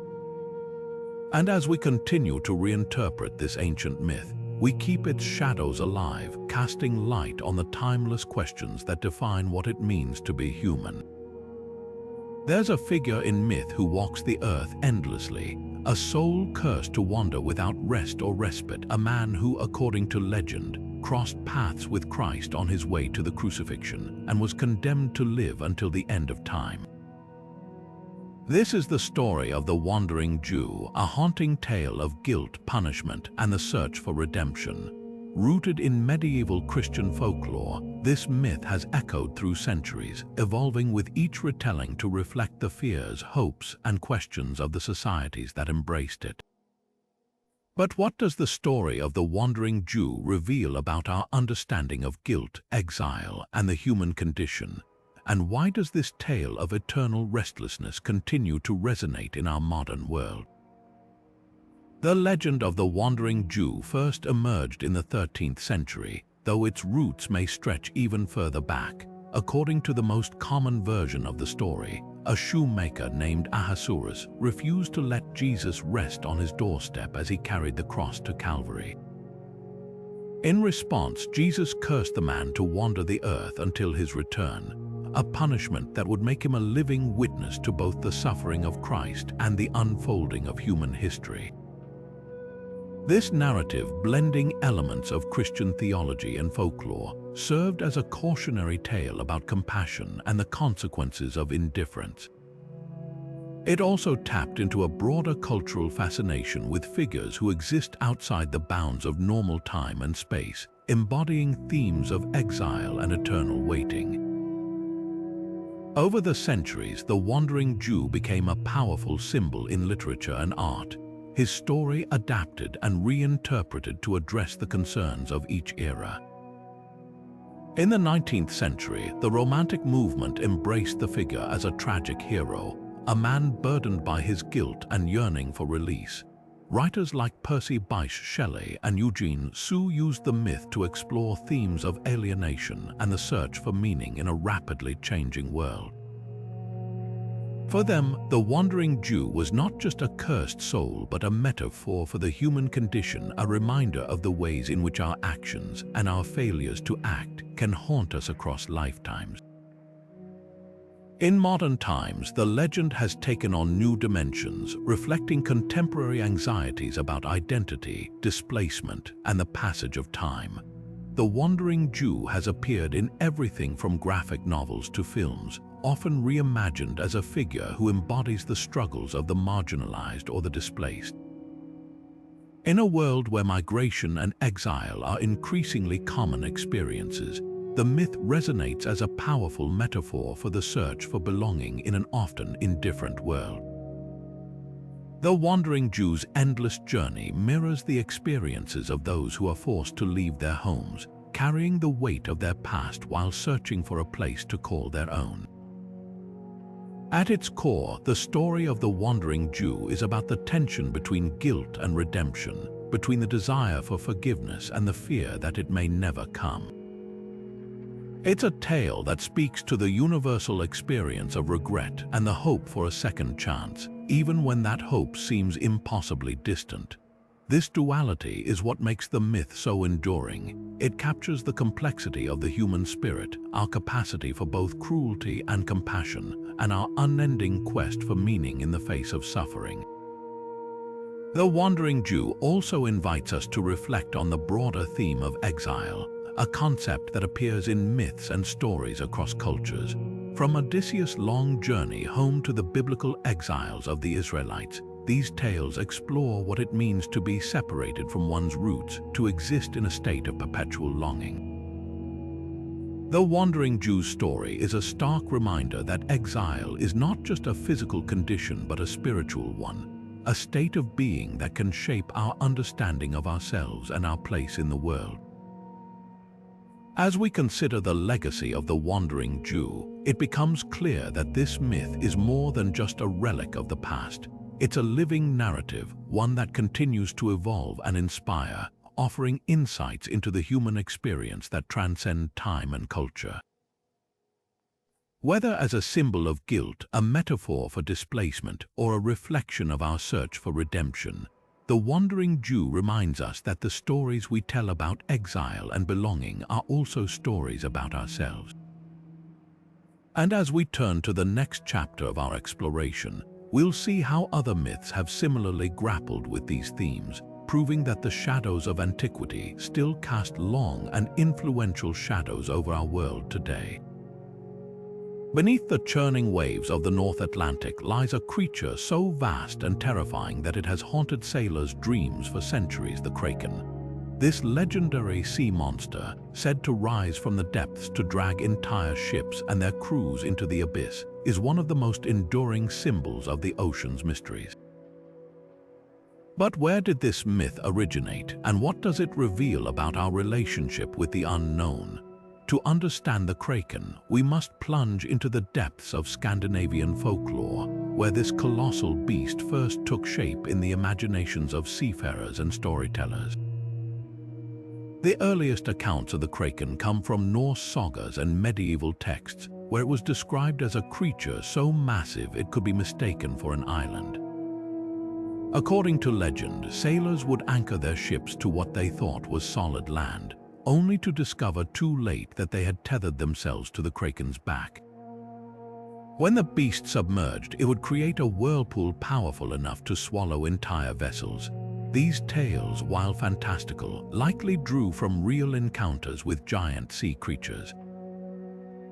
The giant squid, a deep sea dweller that can reach lengths of over 40 feet, is often cited as a possible inspiration for the Kraken. With its immense size, writhing tentacles, and elusive nature, the giant squid embodies many of the traits attributed to its mythical counterpart. The Kraken, then, may have begun as an exaggerated account of a real animal, transformed by the fears and imaginations of those who glimpsed it in the shadowy depths. Over time, the kraken became more than just a sea monster. It became a symbol of the ocean's dangers and the limits of human understanding. For sailors navigating treacherous waters, the kraken represented the ultimate threat, a reminder of nature's power and unpredictability. This symbolic weight has carried the myth into modern times, where the kraken continues to captivate audiences in books, films, and popular culture. In Pirates of the Caribbean, the kraken emerges as a terrifying force unleashed by Davy Jones, embodying the chaos and peril of the high seas. Similarly, in Clash of the Titans, the kraken is reimagined as a colossal weapon of the gods, a creature of destruction that must be appeased or defeated.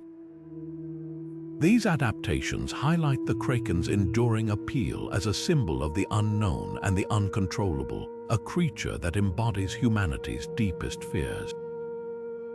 But the kraken isn't just a monster, it's a reflection of our own relationship with the natural world. As a myth, it speaks to the awe and terror inspired by the ocean, a realm that remains largely unexplored and misunderstood. Even today, with all our technological advances, the deep sea holds secrets that elude us, from bioluminescent creatures to underwater ecosystems that defy imagination. The kraken, in this sense, represents more than just a physical threat. It embodies the mysteries that lie beyond our reach, the questions we can't yet answer. It's a reminder that, for all our progress, there are still forces in the world that we cannot control or fully comprehend. This interplay between myth and reality is what makes the kraken so compelling. It's not just a story about a monster. It's a story about us, about our fears and our fascination with the unknown. Whether as a cautionary tale for sailors or a cinematic spectacle for modern audiences, the kraken continues to resonate because it taps into something primal within us, the fear of what lies beneath the surface, both in the ocean and within ourselves. And as we continue to explore the mysteries of the deep, the kraken remains a powerful symbol, reminding us that the unknown is always just a shadow away. As we reflect on the kraken's legacy, it's clear that this myth is more than just a relic of the past.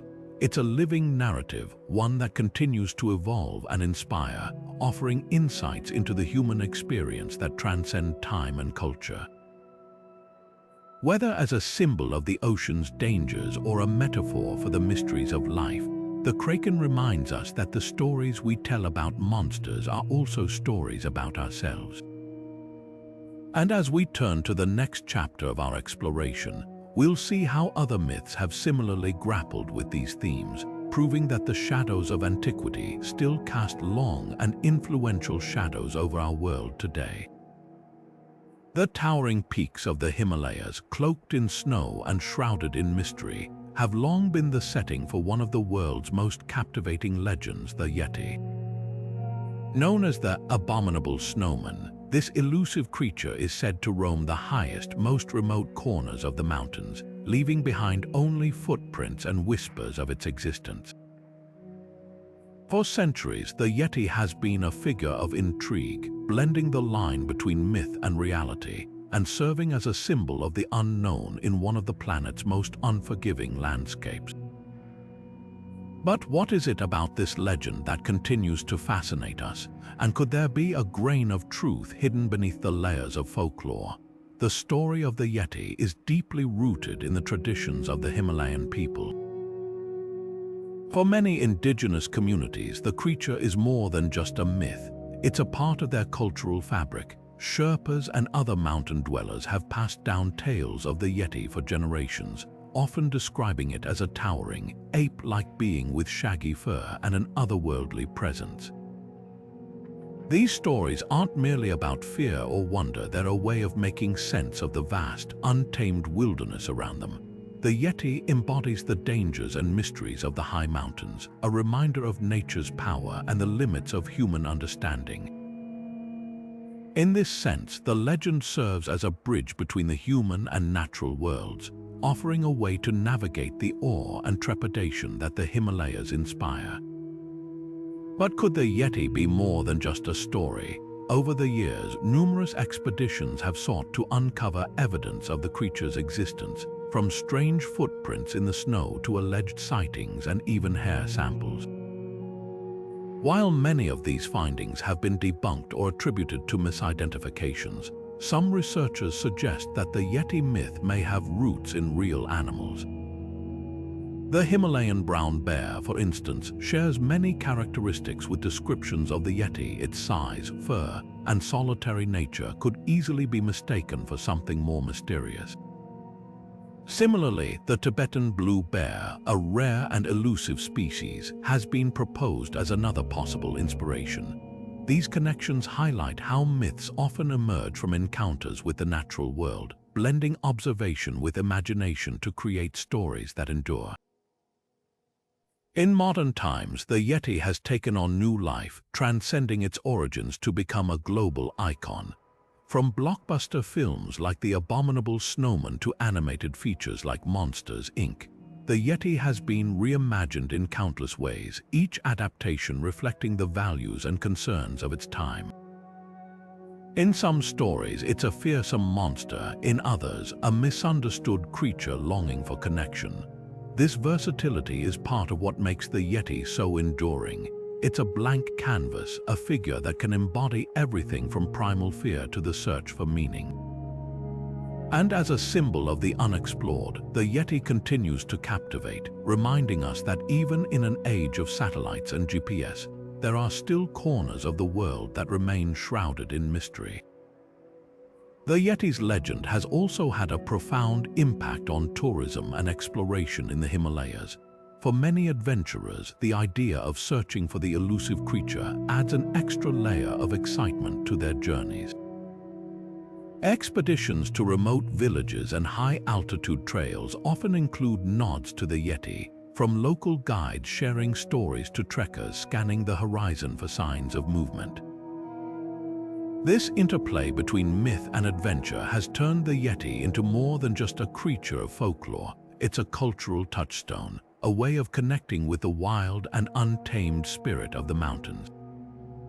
Even for those who don't believe in its existence, the Yeti represents the thrill of the unknown, the possibility that there's always something new to discover. What is it about remote and mysterious places that gives rise to such enduring myths? Perhaps it's the inherent tension between the known and the unknown, the way these landscapes challenge our understanding and ignite our imaginations. The Himalayas, with their towering peaks and hidden valleys, are the perfect backdrop for stories like the Yetis, a place where reality and myth blur, where the line between what's possible and what's imagined becomes tantalizingly thin.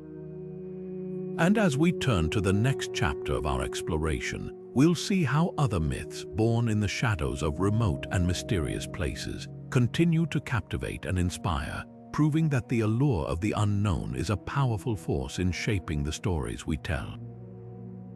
Deep in the rural landscapes of Latin America, a creature has emerged from the shadows of modern folklore, striking fear into the hearts of farmers and captivating the imagination of the world. Known as the Chupacabra, this enigmatic being is said to prowl under the cover of darkness, draining the blood of livestock and leaving behind a trail of mystery. But how did this legend come to be, and what does it reveal about our relationship with fear in a rapidly changing world? To understand the Chupacabra, we must journey to the late 20th century, where this modern myth first took root and began its journey into the global consciousness. The story of the Chupacabra begins in the mid-1990s, with reports from Puerto Rico describing a strange, reptilian creature attacking goats and other animals. Witnesses claimed it had glowing red eyes, sharp claws, and a row of spines running down its back. The name Chupacabra, which translates to goat sucker, was coined to describe its alleged behavior of draining the blood of its victims. These accounts quickly spread, fueled by local media and word of mouth. transforming the Chupacabra from a regional rumor into a full-blown legend. But what's fascinating about this myth is its adaptability. Over time, descriptions of the Chupacabra evolved, with some portraying it as a hairless, dog-like creature, while others maintained its reptilian origins. This fluidity is a hallmark of modern folklore, where stories shift and change to fit the anxieties and imaginations of those who tell them. The Chupacabra's rise to prominence wasn't just a product of local fear, it was amplified by the global media. Newspapers, television shows, and later the internet carried the story far beyond Puerto Rico, turning the Chupacabra into a household name. Documentaries and reality TV programs explored the phenomenon, often blurring the line between fact and fiction. This media-driven spread is a defining feature of modern myths, where stories can travel faster and farther than ever before. The Chupacabra became more than just a creature. It became a symbol of the unknown, a way for people to grapple with the uncertainties of a world undergoing rapid technological and social change. In this sense, the Chupacabra isn't just a monster, it's a reflection of our collective fears. But what makes the Chupacabra so compelling isn't just its mysterious nature, it's the way it embodies the tension between tradition and modernity. For rural communities, the Chupacabra represents the disruption of a way of life, a threat to the stability and security of livestock farming. It's a manifestation of the anxieties that come with globalization, environmental change, and the erosion of traditional practices. At the same time, the Chupacabra's adaptability, its ability to change form and meaning, mirrors the fluidity of modern identity, where old and new coexist in complex and often contradictory ways. This duality is what makes the Chupacabra such a powerful symbol, one that resonates far beyond its origins. In popular culture, the Chupacabra has taken on a life of its own, appearing in everything from horror films to comic books and video games. Each adaptation brings its own twist, reflecting the concerns and creativity of its creators. For example, in the science fiction series The X-Files, the Chupacabra is portrayed as an alien experiment, tying the myth to themes of government secrecy and extraterrestrial life. Similarly, in the animated film Planet 51, the Chupacabra is reimagined as a misunderstood creature, highlighting the ways in which myths can be reshaped to convey different messages. These reinterpretations show how modern legends like the Chupacabra continue to evolve, adapting to new contexts while retaining their core mystique. The story of the Chupacabra also invites us to consider how modern myths are born and why they endure. In an age of information overload, where the line between reality and fiction is increasingly blurred, myths like the Chupacabra provide a way to make sense of the world. They tap into our primal fears and desires, offering a narrative framework for understanding the unknown. Whether as a cautionary tale, a symbol of resistance, or simply a source of entertainment, the Chupacabra reminds us that the need for storytelling is as strong as ever. This interplay between myth and modernity raises an intriguing question. How do legends like the Chupacabra adapt to new cultural and technological landscapes? The answer lies in their ability to reflect the fears, hopes, and complexities of the societies that embrace them. As we continue to explore the shadows of modern folklore, we'll see how these stories not only endure but thrive, offering insights into the human experience that transcend time and place. And as we turn to the next chapter of our journey, we'll examine how other contemporary myths have similarly evolved, proving that the shadows of antiquity still cast long and influential shadows over our world today. Nestled in the rugged highlands of Scotland, Loch Ness stretches deep and dark, its waters holding secrets that have fascinated the world for generations. At the heart of this mystery lies the Loch Ness Monster, or Nessie, as it's affectionately known, a creature whose legend has transcended its humble beginnings to become a global icon. But how did this myth take root, and what keeps it alive in the modern imagination? To uncover the story of Nessie, we must dive into the murky depths of Scottish folklore, where the line between myth and reality has always been tantalizingly blurred. The earliest whispers of a mysterious creature in Loch Ness date back to ancient times. Local legends spoke of a water kelpie, a shape-shifting spirit said to inhabit the loch, often appearing as a horse to lure unsuspecting travelers to their doom. Over time, these tales evolved, and by the 6th century, the story of a beast in the loch was recorded in the life of St. Columba, where the saint is said to have confronted and subdued a water monster. While these early accounts are steeped in myth and religious symbolism, they planted the seeds for what would become one of the most enduring legends of the modern era. The Loch Ness Monster as we know it today truly came into the spotlight in the 1930s, when a series of reported sightings captured the world's attention. The most famous of these was the surgeon's photograph taken in 1934, which appeared to show a long-necked creature rising from the water. Though later revealed to be a hoax, the image became iconic, cementing Nessie's place in popular culture. Since then, countless expeditions have sought to uncover the truth, using everything from sonar technology to underwater cameras. While no definitive evidence has been found, the search itself has become a testament to humanity's fascination with the unknown. But Nessie is more than just a cryptid, it's a cultural phenomenon. The legend has had a profound impact on tourism in the Scottish Highlands, drawing millions of visitors each year to the shores of Loch Ness. Local businesses thrive on Nessie-themed merchandise, boat tours, and museums, making the monster a vital part of the region's economy. Beyond tourism, Nessie has made its mark in literature, film, and even scientific discourse, from documentaries exploring the possibility of a prehistoric plesiosaur or surviving in the loch to children's books reimagining Nessie as a friendly creature. The myth has proven endlessly adaptable, reflecting the hopes and fears of each generation.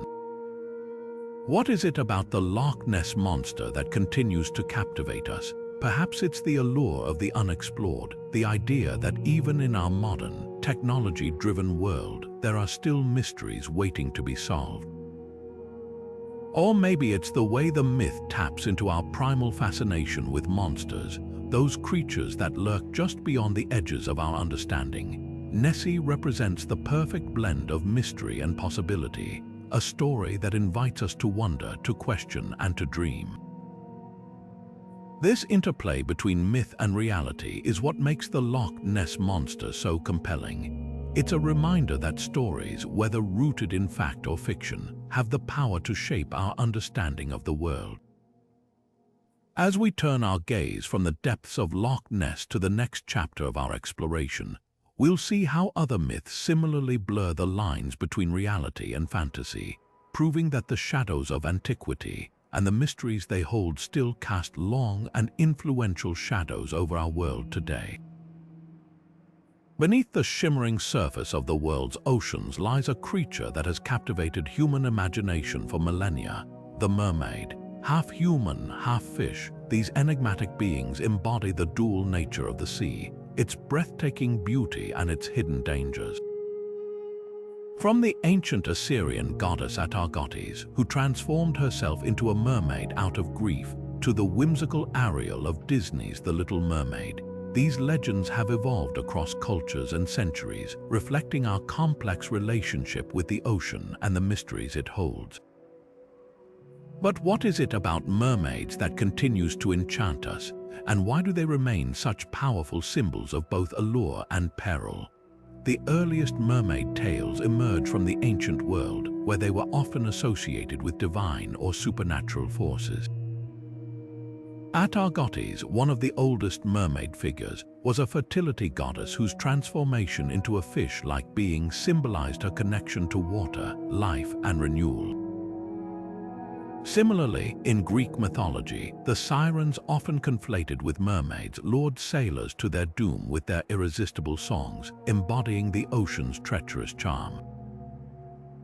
These early myths reveal a recurring theme: mermaids as both creators and destroyers, embodying the duality of the sea as a source of life and a realm of danger. This tension between beauty and peril is at the heart of the mermaid's enduring appeal, making her a timeless figure in human storytelling. As maritime exploration expanded during the Age of Discovery, so too did the legend of the mermaid. Sailors, far from home and surrounded by the vast, unpredictable ocean, often reported sightings of these creatures. Some accounts were likely inspired by manatees or dugongs, whose human-like features could easily be misconstrued in the haze of a long voyage. Others were fueled by the sailors' own fears and desires, projecting their longing for companionship and their dread of the unknown onto the waves. These stories, passed down through generations, cemented the mermaid as a central figure in maritime folklore, a symbol of the ocean's seductive mystery. In literature and art, mermaids have taken on countless forms, each reflecting the values and anxieties of their time. Hans Christian Andersen's The Little Mermaid, first published in 1837, transformed the myth into a poignant tale of love, sacrifice, and transformation. Unlike earlier, more ominous portrayals, Andersen's mermaid is a tragic heroine, willing to give up her voice and endure pain for the chance to walk among humans. This story, later adapted into the beloved Disney film, highlights the mermaid's role as a bridge between worlds, the human and the aquatic, the familiar and the unknown. It's a theme that resonates deeply, tapping into our own desires for connection and self-discovery. But mermaids are more than just romantic figures, they're also symbols of the ocean's untamed power. In many cultures, they are seen as omens of storms or shipwrecks, their beauty masking a deadly intent. This duality makes them compelling metaphors for the natural world, reminding us that beauty and danger often go hand in hand. In contemporary media, mermaids continue to evolve, appearing in everything from horror films to environmental campaigns. For example, in Guillermo del Toro's The Shape of Water, the mermaid-like creature becomes a symbol of otherness and resilience, challenging us to reconsider our assumptions about what it means to be human. The enduring allure of mermaids lies in their ability to embody contradictions. They are both familiar and alien, beautiful and dangerous, symbols of freedom and entrapment. This complexity is what makes them so fascinating, allowing each generation to reinterpret their stories in ways that reflect its own hopes and fears. Whether as warning figures in ancient myths or as icons of empowerment in modern tales, mermaids remind us of the ocean's dual nature, its capacity to inspire wonder and to demand respect. This interplay of duality's beauty and danger, familiarity and mystery is a hallmark of myth. It's a theme that runs through countless legends, from the mermaids of the sea to the sirens of the sky, offering us a way to grapple with the complexities of life. As we turn to the next chapter of our exploration, we'll see how other myths similarly embrace these contradictions, proving that the stories we tell are as multifaceted as the world they seek to explain. Across the moonlit landscapes of European folklore, a figure stalks the night, part man, part beast, forever caught between two worlds. This is the werewolf, one of the most enduring and haunting figures in myth. Rooted in tales of transformation and terror, the werewolf embodies the primal struggle between humanity and savagery, between the civilized self and the untamed instincts that lurk within. But where did this legend begin, and why does it continue to howl through the corridors of our imagination? To understand the werewolf, we must venture into the shadowy forests of history where fear and fascination intertwine. The origins of the werewolf myth are as ancient as they are varied. In early European folklore, stories of shapeshifters and wolfmen were often tied to the natural world and the fears it inspired. The harsh winters, dense forests, and predatory wolves of medieval Europe created a fertile ground for tales of men transforming into beasts. these stories weren't just about monsters, they were about the fragility of human identity in the face of nature's raw power. In some traditions, the werewolf was seen as a cursed individual, punished by the gods or afflicted by witchcraft. In others, it was a voluntary transformation, a way for warriors or shamans to harness the strength and ferocity of the wolf. These early myths reveal a duality at the heart of the werewolf legend. It's both a cautionary tale and a fantasy, a warning and a yearning. As the centuries passed, the werewolf evolved, taking on new meanings in literature and culture. During the Middle Ages, the myth became intertwined with fears of witchcraft and the devil, reflecting the anxieties of a society grappling with superstition and religious fervor. By the 19th century, the werewolf had entered the realm of Gothic literature, where it became a symbol of repressed desires and the darker aspects of the human psyche. Works like The Werewolf by Clemens Hausmann and The Wolf Leader by Alexander Dumas explored the psychological dimensions of transformation, using the werewolf as a metaphor for inner conflict and societal alienation. These literary adaptations marked a shift in the myth, turning it from a mere monster story into a profound exploration of identity and morality. In the 20th century, the werewolf found new life in film, becoming a staple of horror cinema. Movies like The Wolfman, 1941, and An American Werewolf in London, 1981, brought the legend to a global audience, blending terror with tragic undertones. These films often portrayed the werewolf as a sympathetic figure, cursed by forces beyond their control and struggling with their monstrous nature. This portrayal tapped into universal themes of loss of control, the fear of the other, and the tension between our civilized selves and our primal instincts. The werewolf, in this sense, became a mirror, reflecting our own fears about what it means to be human in a world that often feels chaotic and unpredictable. But the werewolf isn't just a figure of horror, it's also a powerful metaphor in psychology. Carl Jung, the influential psychologist, saw the werewolf as an archetype of the shadow self, the darker, hidden aspects of the psyche that we often suppress. In this view, the transformation into a werewolf represents the moment when these suppressed traits break free, revealing the beast within. This interpretation adds another layer to the myth, suggesting that the werewolf isn't just a monster to be feared but a part of ourselves that we must confront and understand. It's a reminder that the line between human and animal, between civilized and savage, is thinner than we might like to admit. What makes the werewolf so compelling, even in the modern world, is its ability to adapt. Whether as a symbol of societal fears, a metaphor for psychological conflict, or a figure of tragic horror, the werewolf continues to resonate because it speaks to something fundamental within us. It's a story about transformation, about the struggle to reconcile our dual natures, and about the fear of losing control. In an age where technology and progress often mask our primal instincts, the werewolf reminds us that the beast within is never truly gone. It's just waiting for the right moment to emerge. This interplay between human and animal, between control and chaos, is a theme that runs through countless myths. From the werewolves of Europe to the skinwalkers of Native American folklore, these stories explore the boundaries of identity, asking us to consider what it truly means to be human. As we turn to the next chapter of our exploration, we'll see how other myths similarly blur these lines, proving that the shadows of antiquity still cast long and influential shadows over our world today.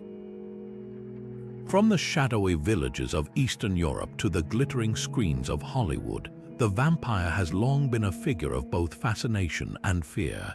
This immortal creature, cloaked in darkness and driven by an insatiable thirst, embodies some of humanity's deepest desires and anxieties. But how did the legend of the vampire take root, and why does it continue to captivate us in such profound ways? To understand the vampire's enduring allure, we must first journey to its origins, where folklore and fear intertwine. The earliest vampire myths emerged in Eastern Europe, particularly in regions like Romania and Serbia, where superstitions about the dead returning to prey on the living were widespread. These tales often centered on revenants' corpses that rose from their graves to drain the life force of the living, whether through blood or breath. In these stories, the vampire was not the suave, charismatic figure we know today, but a grotesque, decaying being, a manifestation of death and decay. These early myths were deeply tied to the fears of rural communities, where unexplained illnesses, crop failures, and sudden deaths were often blamed on the supernatural. The vampire, in this context, was a way to make sense of the unexplainable, a figure that embodied the terror of the unknown. It wasn't until the 19th century that the vampire began its transformation into the sophisticated, seductive figure we recognize today. Bram Stoker's Dracula, published in 1897, redefined the vampire for the modern age. Stoker's Count Dracula was not just a monster, he was a complex character, a nobleman with an air of mystery and charm. This shift from grotesque revenant to alluring aristocrat marked a turning point in the vampire myth, reflecting changing attitudes toward power, sexuality, and the fear of the other.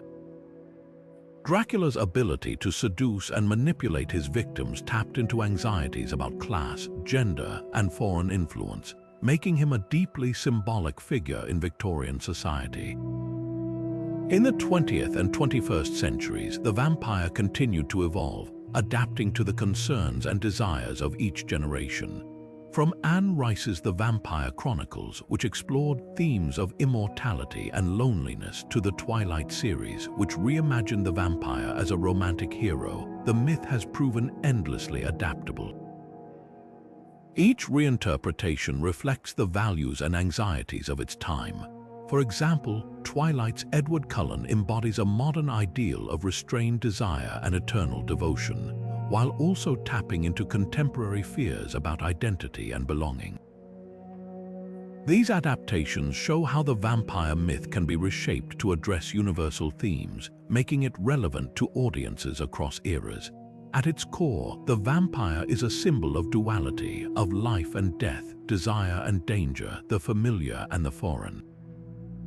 It embodies our longing for immortality, our fascination with power, and our fear of the unknown, but it also reflects our anxieties about what it means to be human. The vampire's hunger for blood is a metaphor for our own desires, whether for love, power, or connection. Its immortality, often portrayed as a curse, raises questions about the price of eternal life and the burden of endless existence. These themes resonate deeply, tapping into universal human experiences and emotions. The vampire's enduring appeal lies in its ability to embody contradictions. It is both terrifying and alluring, a monster and a mirror. It challenges us to confront our own fears and desires, to grapple with the darker aspects of humanity. And as we continue to reinterpret this ancient myth, we keep its shadows alive, casting light on the timeless questions that define what it means to be human. This exploration of the vampire myth leads us to a broader reflection on how myths often delve into the darker aspects of humanity.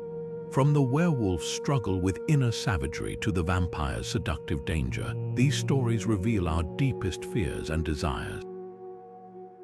As we turn to the next chapter of our journey, we'll see how other myths similarly explore the complexities of the human psyche, proving that the shadows of antiquity still cast long and influential shadows over our world today.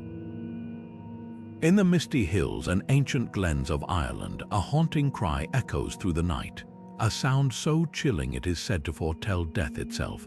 This is the wail of the banshee, a spectral figure deeply rooted in Irish folklore. Known as the Bean-She, or Woman of the Fairy Mound, the banshee is no ordinary ghost. She is a messenger of the otherworld, a spirit whose mournful keening signals the impending passing of a family member.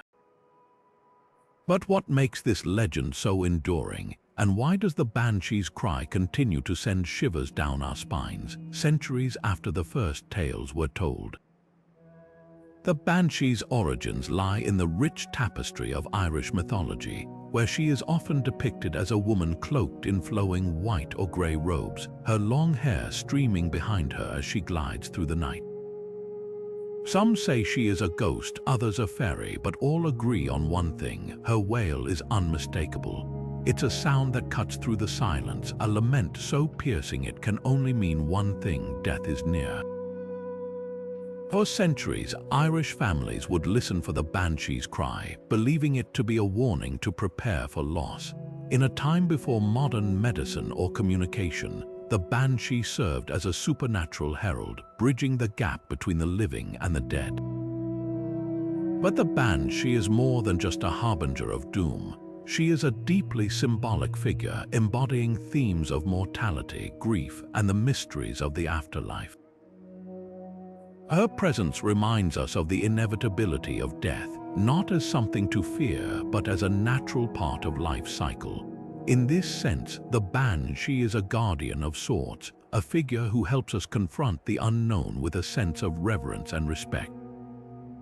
Her wail is not just a warning, it's a call to honor the dead and to cherish the time we have with those we love. This duality, her role as both omen and protector, is what makes the banshee such a compelling figure in folklore.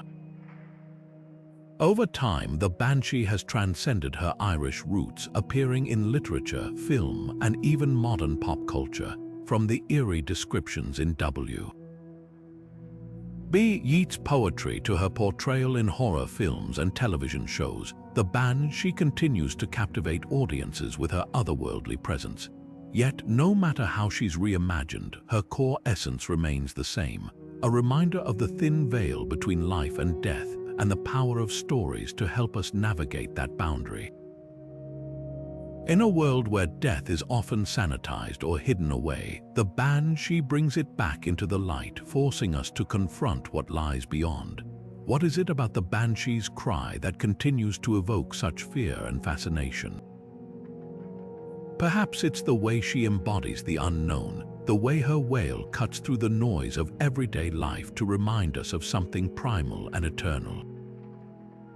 Or maybe it's the way her story taps into our collective need for warnings and omens, a way to make sense of the unpredictable nature of life and death. Whatever the reason, the banshee remains a powerful symbol, one that speaks to our deepest fears and our most profound questions. This interplay between myth and mortality is a hallmark of storytelling, not just in Irish folklore but across cultures. From the banshee's wail to the howl of the wind outside an empty house, myths often serve as warnings, guiding us through life's uncertainties with a mix of fear and comfort. They remind us that the world is full of mysteries, some beautiful, some terrifying, and that our stories help us make sense of it all. As we turn to the next chapter of our exploration, we'll see how other myths similarly blur the lines between the natural and the supernatural, proving that the shadows of antiquity still cast long and influential shadows over our world today. The forests of Algonquian folklore are dark and foreboding, a place where the line between humanity and monstrosity blurs. Here, the legend of the Wendigo takes root, a creature born of desperation and moral decay. The Wendigo is not just a monster, it's a warning, a chilling embodiment of the consequences of greed, excess, and the abandonment of humanity. But what is it about this myth that has endured for centuries, and why does it continue to haunt our collective imagination? To understand the Wendigo, we must step into the world of the Algonquian people, where this legend serves as both a cautionary tale and a mirror to the darker aspects of human nature. At its core, the Wendigo is a creature of hunger, endless, insatiable hunger. Born from the harsh realities of survival in the northern forests, the myth often begins with a person resorting to cannibalism during times of famine. This act of desperation transforms them into a Wendigo, a gaunt, emaciated figure with an unquenchable thirst for human flesh. Yet, the Wendigo's hunger is more than physical. It's a metaphor for greed and the corrosive effects of unchecked desire. In Algonquian culture, the Wendigo served as a moral lesson, warning against the dangers of selfishness and the consumption of resources at the expense of others. It was a symbol of balance, reminding communities to live in harmony with nature and each other. But the Wendigo's story didn't stay confined to the forests. Over time, it found its way into modern media, where it has been reimagined in countless ways. From horror novels to films and video games, the Wendigo has become a staple of the genre, often portrayed as a terrifying antagonist. In Stephen King's Pet Sematary, for example, the Wendigo embodies the destructive power of grief and obsession. Similarly, in the video game Until Dawn, the creature serves as a manifestation of primal fear, forcing players to confront their own survival instincts. These adaptations highlight the Wendigo's versatility as a symbol, one that can be reshaped to reflect contemporary fears and anxieties. What makes the Wendigo so compelling, however, is its deeper symbolic meaning. It's not just a monster, it's a reflection of human corruption and the consequences of excess. In a world increasingly defined by consumption and exploitation of natural resources, the Wendigo's story feels eerily relevant. It challenges us to consider the ethical implications of our actions, to question where the line between necessity and greed lies. The myth becomes a lens through which we can examine our own relationship with the environment and with each other, urging us to avoid the path of the Wendigo by fostering balance and sustainability. This connection between myth and morality brings us to a broader truth, that stories like the Wendigos are not just relics of the past, they are living narratives evolving to address the concerns of each generation. The Wendigo, with its themes of greed and corruption, resonates deeply in today's world, where issues of climate change, inequality, and ethical consumption are more pressing than ever. It's a reminder that the stories we tell about monsters are often stories about ourselves, about our fears, our flaws, and our potential for transformation.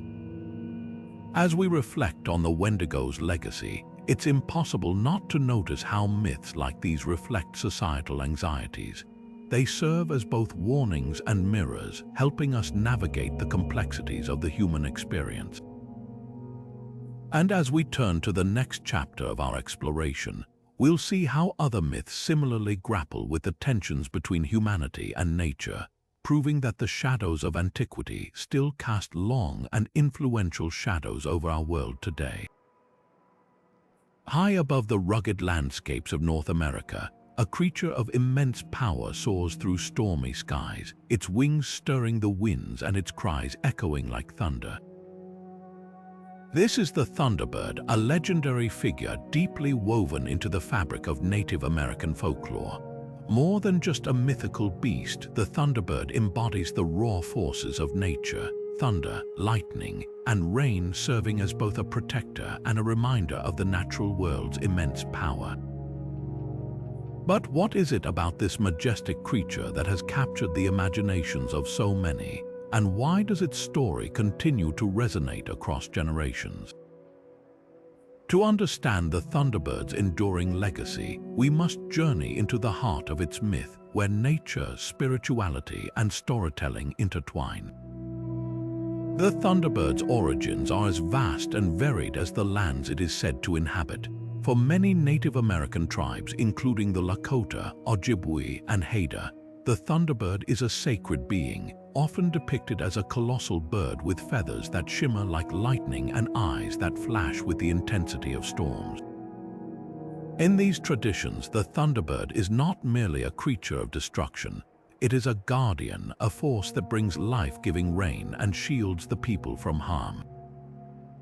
Its presence in the skies is both awe-inspiring and humbling, a reminder of the delicate balance between humanity and the natural world. This duality of power and protection lies at the core of the Thunderbird's myth, making it a symbol of resilience and reverence. The Thunderbird's role in storytelling extends far beyond its physical attributes. For many tribes, the creature serves as a bridge between the earthly and the spiritual, embodying the interconnectedness of all things. In some tales, the Thunderbird battles malevolent serpents or water spirits, symbolizing the triumph of order over chaos. In others, it is a messenger of the gods, carrying prayers to the heavens and bringing blessings to the earth. These stories are not just entertainment, they are lessons passed down through generations to teach respect for nature, the importance of community, and the power of unity in the face of adversity. The Thunderbird, in this sense, is more than a myth. It is a teacher, a guide, and a protector. In modern times, the Thunderbird has taken flight beyond its cultural roots, appearing in literature, art, and popular culture. From comic books to blockbuster films, the Thunderbird has been reimagined as a symbol of strength and resilience, often representing the enduring spirit of indigenous peoples. For instance, in Marvel Comics, the Thunderbird is a superhero whose powers are tied to his Native American heritage, blending ancient myth with modern storytelling. Similarly, in video games like Never Alone, the Thunderbird is portrayed as a central figure in a narrative that celebrates indigenous culture and traditions. These adaptations highlight the Thunderbird's versatility as a symbol, one that can be reshaped to address contemporary themes while retaining its timeless essence. What makes the Thunderbird so compelling, however, is its ability to embody both awe and respect. It is a creature of immense power, capable of shaping the very elements, yet it is also a protector, a guardian of the natural world and its people. This duality resonates deeply in a world increasingly shaped by environmental challenges and the search for balance. The Thunderbird story invites us to reflect on our own relationship with nature, to recognize the forces that sustain us, and to approach them with humility and care. It is a reminder that strength is not just about dominance but about stewardship and harmony. The enduring appeal of the Thunderbird lies in its ability to transcend time and culture, offering insights that are as relevant today as they were centuries ago. Whether as a symbol of natural forces, a protector of communities, or a source of spiritual guidance, the Thunderbird continues to inspire and captivate. Its story reminds us that myths are not just tales of the past but living narratives, evolving to reflect the hopes, fears, and values of each generation. And as we continue to navigate the storms of life, the Thunderbird's wings remind us that even in the face of overwhelming forces, there is strength in resilience and beauty in the balance. This interplay between myth and nature leads us to a broader reflection. How often do our stories personify the forces that shape our world? From the Thunderbird's storms to the Wendigo's hunger, myths have long served as a way to make sense of the natural world and our place within it. As we turn to the next chapter of our exploration, we'll see how other legends similarly embody the elements, proving that the Shadows of Antiquity still cast long and influential shadows over our world today. Imagine a creature of the sea gliding effortlessly through the cold, dark waters of the North Atlantic, its sleek form blending perfectly with the waves. Now picture that same creature emerging from the ocean, shedding its seal skin to reveal a human form beneath, a being both mysterious and hauntingly beautiful. This is the Selkie, a figure steeped in the folklore of Scotland and Ireland, where tales of these shape-shifting beings have captivated hearts for generations. The Selkie is more than just a mythical creature. It's a story of love, loss, and the eternal struggle between freedom and connection. But what makes this legend so enduring? And why does it continue to resonate with us even in our modern world? At the heart of the Selkie myth lies a poignant tale of transformation and longing. According to legend, Selkies are seals in the water but can shed their skins to become human on land. However, if their seal skin is stolen or hidden, they are trapped in human form, unable to return to the sea. This simple yet powerful premise opens the door to a wealth of emotional and symbolic possibilities. Stories often tell of a human capturing a Selkie's skin, forcing them into a life on land where they may marry and have children. Yet the Selkie's heart always remains tied to the ocean, and if they ever recover their skin, they will return to the sea, leaving their human life behind. This bittersweet narrative captures the tension between love and freedom, between the bonds we form and the call of our true nature. The Selkie myth is rich with themes of identity and belonging. For the Selkie, the seal skin is more than just a disguise, it's a symbol of their true self. To lose it is to lose a part of who they are, a metaphor for the ways in which we, too, can feel trapped or disconnected from our own identities. In many versions of the story, the Selkie's human spouse is portrayed not as a villain but as a flawed individual who, in their desire for love, inadvertently causes pain. This complexity adds depth to the myth, making it not just a cautionary tale but a reflection on the sacrifices and compromises that come with relationships. It asks us to consider how much of ourselves are we willing to give up for love, and what happens when the cost becomes too high. In literature and film, the Selkie myth has been reimagined in countless ways, each adaptation highlighting different aspects of its emotional resonance. In works like The Secret of Roan Inish and Ondine, the Selkie becomes a symbol of hope and transformation, a figure who bridges the gap between the human and natural worlds. These stories often emphasize the mystical connection between the Selkie and the ocean, portraying the sea as a source of both power and solace. At the same time, they explore the human character's longing for connection, their yearning to understand and be understood by a being who is ultimately untouchable. This interplay between the earthly and the otherworldly gives the Selkie myth a timeless quality, allowing it to speak to audiences across generations. But perhaps the most compelling aspect of the Selkie legend is its exploration of freedom versus connection. The Selkie's dual nature, part human, part seal, embodies the universal struggle to balance individual autonomy with the desire for intimacy. For the Selkie, the ocean represents freedom, a boundless expanse where they can be truly themselves. Yet on land, they experience love, family, and the warmth of human connection. These two worlds are irreconcilable, forcing the Selkie to choose between them. This tension mirrors our own lives, where we often grapple with the need for independence and the longing for closeness. The Selkie story reminds us that these choices are rarely easy, and that every decision comes with its own set of joys and sorrows. The Selkie myth also invites us to reflect on the nature of love itself. Is love about possession, or is it about letting go? The stories often end with the Selkie reclaiming their skin and returning to the sea, leaving behind a heartbroken human partner. Yet there's a quiet beauty in this act of release, a recognition that true love sometimes means allowing the other to be free. It's a lesson that resonates deeply, urging us to consider the ways in which we hold on to the people we care about, and whether, in doing so, we might be holding them back.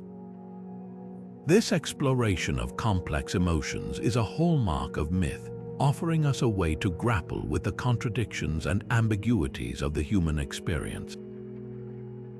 The Selkie story, with its themes of love, loss, and identity, is just one example of how myths can illuminate the deepest parts of ourselves.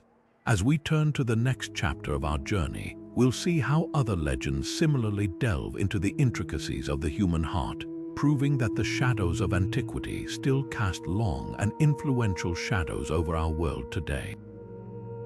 Among the shifting sands and ancient ruins of the Middle East, a legend whispers of beings born not of flesh and blood but of smokeless fire, the jinn.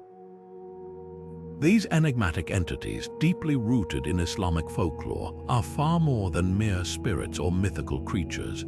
They are complex figures embodying the dualities of desire and temptation, freedom and constraint. But what makes the jinn so compelling? And why do their stories continue to captivate audiences, from the tales of 1001 Nights to the magic carpets and wishes of Aladdin? To understand the jinn, we must step into a world where the supernatural intersects with the human, where myth becomes a mirror reflecting our deepest struggles and desires. The jinn's origins lie in pre-Islamic Arabia, where they were believed to inhabit the unseen world, existing alongside humans but rarely crossing into their realm. Unlike angels who are created from light or humans made from clay, the jinn are said to be fashioned from smokeless fire, a symbol of their volatile nature. This fiery origin gives them immense power, but also a wild, unpredictable quality. They can be benevolent or malevolent, helpers or tricksters, depending on their mood or their relationship with humans. This duality makes them fascinating figures in folklore, embodying the tension between control and chaos, between the known and the unknown. In Islamic tradition, the jinn are more than just mythical beings, they are integral to the cosmology. The Quran mentions them as creatures with free will, capable of choosing between good and evil, much like humans. This aspect of the jinn's nature adds a layer of moral complexity to their stories.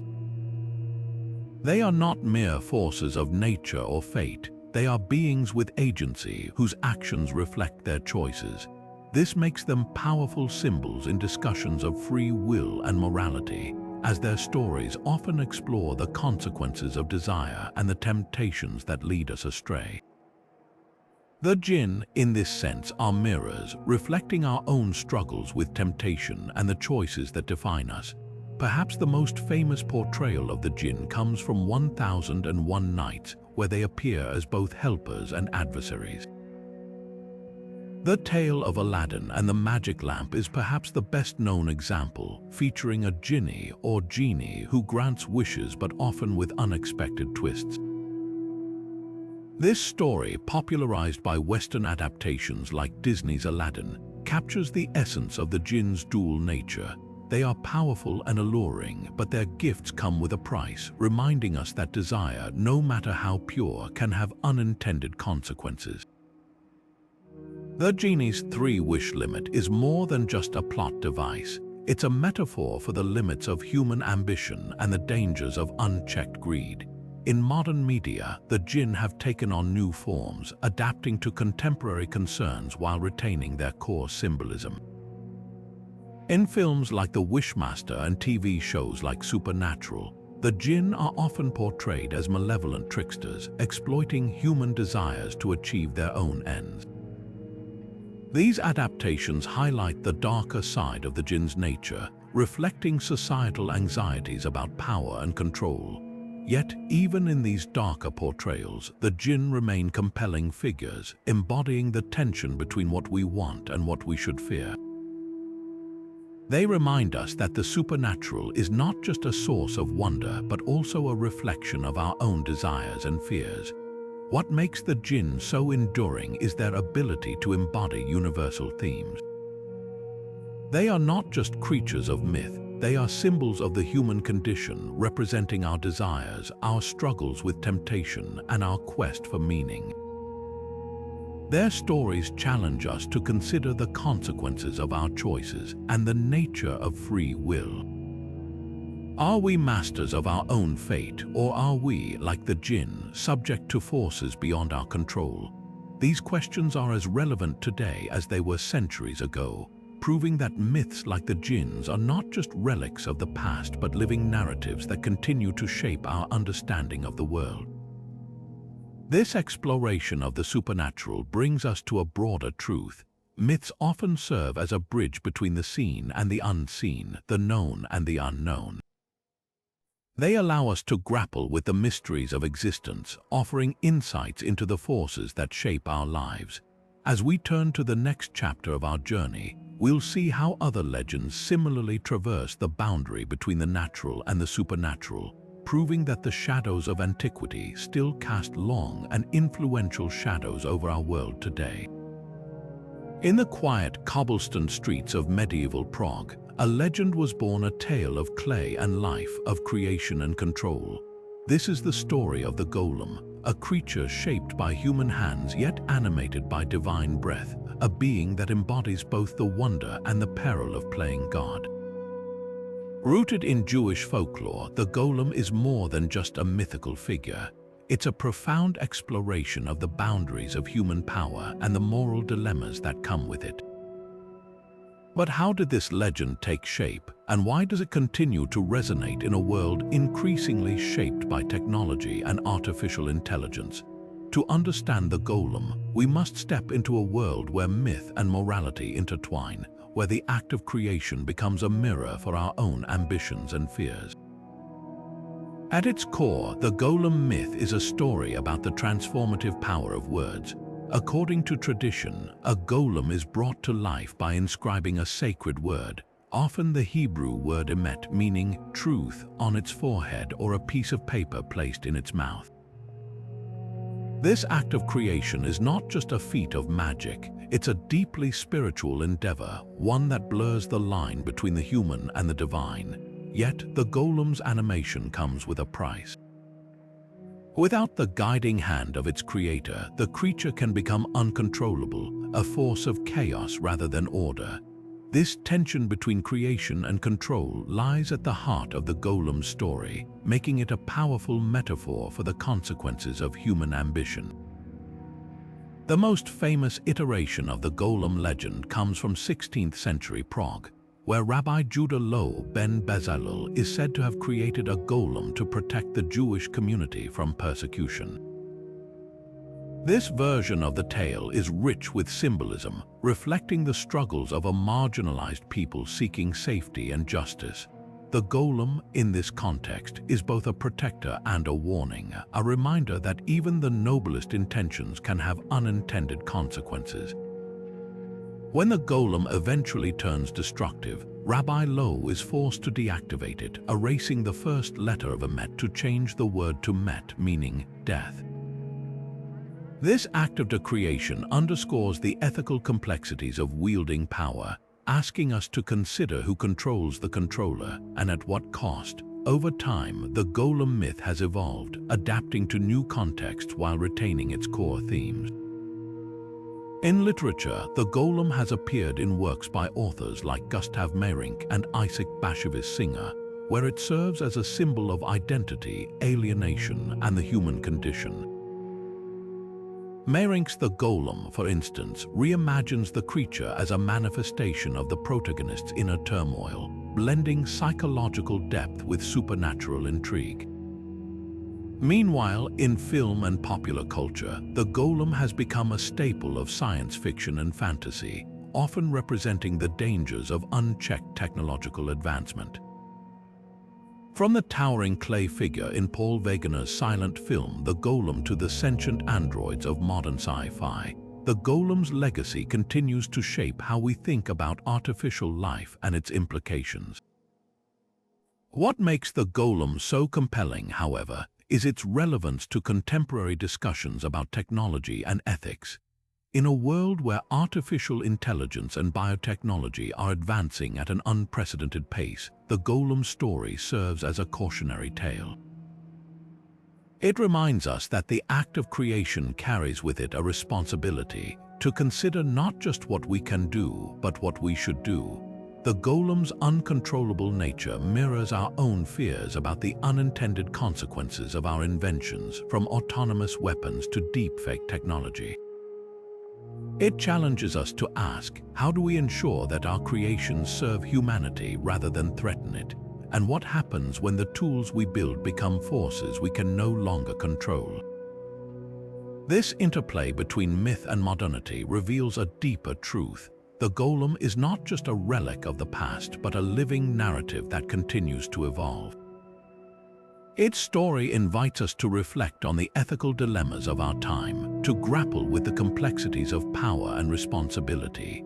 Whether as a figure of folklore or a metaphor for technological innovation, the golem reminds us that the act of creation is never neutral. It carries with it the potential for both greatness and destruction.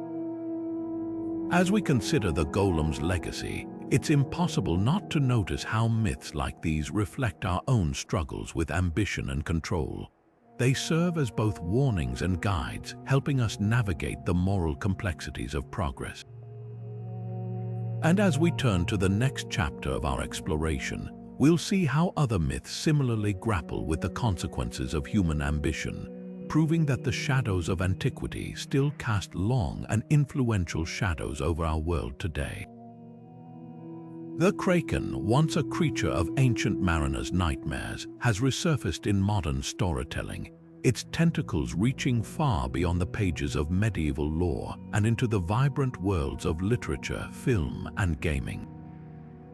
No longer confined to the shadowy depths of old seafarers' tales, this colossal sea monster has become a versatile symbol, adapting to reflect the fears and fascinations of our time. In the 21st century, the kraken is no longer just a beast of the deep. It's a mirror reflecting humanity's evolving relationship with the unknown, the uncontrollable, and the mysteries that lie beneath the waves. In literature, the kraken has taken on new dimensions, becoming a metaphor for forces far greater than ourselves. Take, for example, the works of science fiction and fantasy authors who reimagine the creature as a representation of humanity's own destructive tendencies. In these stories, the kraken often emerges as a consequence of environmental exploitation, a monstrous backlash against the damage inflicted on the oceans. This modern twist transforms the myth into a cautionary tale, reminding us that the real monsters may not lurk beneath the waves but within our own choices. The kraken, in this context, becomes a symbol of nature's retribution, a force that demands respect and restraint. Film and television have also embraced the kraken, often amplifying its awe-inspiring power and sheer scale. Blockbusters like Pirates of the Caribbean and Clash of the Titans portray the creature as a cinematic spectacle, its massive tentacles and thunderous roars designed to thrill and terrify audiences. Yet, even in these larger-than-life adaptations, the kraken retains its symbolic weight. In Pirates of the Caribbean, the kraken serves as a weapon of Davy Jones, a manifestation of chaos and the unpredictable nature of the sea. Its presence underscores the fragility of human control in the face of natural forces, a theme that resonates deeply in an era marked by climate change and environmental uncertainty. Video games, too, have reimagined the kraken, offering players the chance to confront or even embody this legendary creature. In games like Sea of Thieves and Assassin's Creed Odyssey, the kraken is both a formidable foe and a thrilling challenge, its unpredictable behavior capturing the essence of the ocean's dangers. These interactive adaptations allow players to engage with the myth on a deeper level, experiencing firsthand the tension between fear and fascination that has defined the kraken for centuries. By placing the kraken in a virtual world, game designers tap into the primal thrill of the unknown, reminding us that the allure of myth lies in its ability to blur the lines between reality and imagination. So why does the kraken continue to captivate us? Perhaps it's because the ocean remains one of the last great frontiers on Earth, a vast and largely unexplored realm that holds both wonder and terror. As scientists push the boundaries of deep-sea exploration, uncovering bioluminescent creatures and underwater ecosystems that defy imagination, the kraken serves as a reminder of how little we truly know about the world beneath the waves. It embodies the mystery and power of the ocean, a force that can inspire awe and fear in equal measure.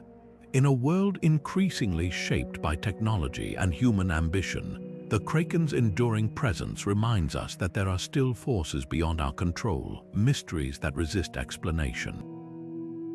This ability to adapt and resonate across time and culture is what makes myths like the kraken so powerful. They are not static relics of the past but living narratives, constantly reinterpreted to address the concerns and curiosities of each generation. As we turn our gaze to the next chapter of our exploration, we'll see how other myths similarly transform, proving that the shadows of antiquity are not just echoes of the past but guiding lights for the future.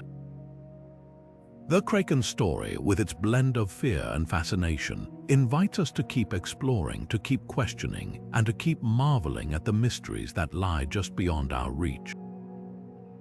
From the ashes of its own destruction, the phoenix rises, a timeless symbol of rebirth, renewal, and the indomitable spirit of life itself. This mythical bird, with its fiery plumage and cyclical existence, has fascinated cultures across the globe for thousands of years. Whether in the deserts of Egypt, the temples of Greece, or the palaces of China, the phoenix has taken on different forms and meanings, yet its core message remains the same, that even in the face of destruction, there is always the possibility of renewal. But what is it about this legend that has endured for so long, and why does it continue to resonate in our modern world? The origins of the phoenix myth are as varied as the cultures that embraced it. In ancient Egypt, the phoenix was known as the Bennu bird, a sacred creature associated with the sun god Ra and the cycle of life and death. The Bennu was said to rise from the ashes of its predecessor, symbolizing the daily rebirth of the sun and the eternal renewal of life. Similarly, in Greek mythology, the phoenix was a radiant bird that lived for centuries before immolating itself in a burst of flames, only to be reborn from its ashes. This idea of cyclical regeneration resonated deeply with the Greeks, who saw it as a metaphor for the eternal nature of the soul. Meanwhile, in Chinese mythology, the Feng Huang, often likened to the phoenix, represented harmony and the balance of yin and yang. Unlike its Western counterpart, the Feng Huang was not tied to fire but was instead a symbol of virtue, grace, and the promise of a new era. Despite these cultural differences, the phoenix's central theme, rebirth, remains a universal thread weaving together the stories of disparate civilizations. In modern times, the phoenix has found new life in literature, film, and popular culture, where it continues to inspire and captivate. One of the most famous literary depictions is in J.K. Rowling's Harry Potter series, where Fawkes, the loyal phoenix, embodies themes of loyalty, sacrifice, and renewal. Fawkes' tears have healing powers, and his ability to rise from the ashes serves as a powerful metaphor for resilience in the face of adversity. Similarly, in the Marvel universe, the Phoenix Force is a cosmic entity that represents both creation and destruction, reflecting the dual nature of rebirth. These modern interpretations show how the Phoenix's myth has evolved, adapting to new contexts while retaining its core message of hope and transformation. But the Phoenix is more than just a symbol in stories, it's a metaphor for the human experience. Think about the times in your own life when you faced challenges, setbacks, or even outright failure. In those moments, the idea of rising again, stronger and wiser, can be profoundly comforting. The Phoenix reminds us that destruction is not the end. It's an opportunity to rebuild, to grow, and to emerge anew. This message is especially relevant in times of personal or societal upheaval, when the future feels uncertain. The Phoenix's story encourages us to believe in the possibility of renewal, no matter how dire the circumstances may seem. This universal appeal is what makes the Phoenix such a powerful and enduring symbol. It speaks to our innate desire for hope and transformation, offering a narrative framework for understanding life's challenges and triumphs. Whether as a mythical bird or a metaphor for resilience, the Phoenix's tale reminds us that endings are often beginnings in disguise. And as we navigate our own journeys, we can draw strength from the idea that, like the Phoenix, we too have the power to rise again. The Phoenix's story also raises an intriguing question. Why do myths about renewal and rebirth appear so consistently across cultures? Perhaps it's because these stories reflect a fundamental truth about the human condition, that no matter how dark the night, dawn always follows. This belief in renewal is not just a theme in myths, It's a driving force in our lives, inspiring us to keep moving forward, even when the path ahead seems uncertain. As we turn to the next chapter of our exploration, we'll see how other myths, like the Phoenixes, continue to inspire hope and resilience, proving that the shadows of antiquity still cast long and influential shadows over our world today. The Holy Grail, a symbol of divine grace and eternal quest, has transcended its medieval origins to become a timeless beacon in modern storytelling. No longer confined to the pages of Arthurian romance, the Grail now appears in novels, blockbuster films, and even spiritual movements, reimagined to reflect our contemporary search for meaning. In a world often dominated by materialism and the pursuit of instant gratification, the Grail's legend endures as a profound metaphor for something greater, a reminder that the pursuit of the sacred is as relevant today as it was centuries ago. In literature, the Grail has been reinterpreted through countless lenses, each offering a fresh perspective on its symbolic power. Take Dan Brown's The Da Vinci Code, for instance, where the Grail is no longer a physical chalice but a metaphor for hidden knowledge and spiritual awakening. Here, the quest becomes less about finding an object and more about uncovering truths that challenge our understanding of history, faith, and identity. Similarly, in works like The Mists of Avalon by Marion Zimmer Bradley, the Grail is tied to themes of feminine spirituality and the reclaiming of marginalized voices. These modern adaptations transform the Grail into a vessel for exploring contemporary issues, from the search for personal truth to the struggle for social justice. Film and television have also embraced the Grail's mythos, often amplifying its mystical allure while grounding it in relatable human struggles. In Indiana Jones and the Last Crusade, the Grail is not just a relic of the past but a test of character. Indiana Jones's journey is as much about confronting his own fears and flaws as it is about finding the ancient cup. The film's climactic moment, choosing the right Grail from a sea of dazzling decoys, serves as a powerful metaphor for discernment, urging us to look beyond superficial allure and seek what is truly meaningful. Meanwhile, shows like The Librarians and Merlin weave the Grail into narratives that blend adventure with introspection, reminding us that the quest for the divine is as much about inner transformation as it is about external discovery. Spiritually, the Grail has found new life in movements that emphasize personal growth and connection to the sacred. For many, the Grail represents the pursuit of enlightenment, a symbol of the journey toward self-awareness and unity with the divine. Modern spiritual seekers often frame their quests in terms of the Grail, using its imagery to explore themes of healing, wholeness, and the integration of mind, body, and spirit. In this context, the Grail becomes a mirror, reflecting our deepest desires for purpose and transcendence in a world that often feels fragmented and disconnected. What makes the Grail so compelling in the modern age is its ability to adapt while retaining its core symbolism. It's a reminder that the search for meaning is not a relic of the past but a living, breathing journey that evolves with us. Whether as a chalice, a code, or a call to self-discovery, the Grail continues to inspire because it speaks to something universal within us, the longing to connect with something greater than ourselves.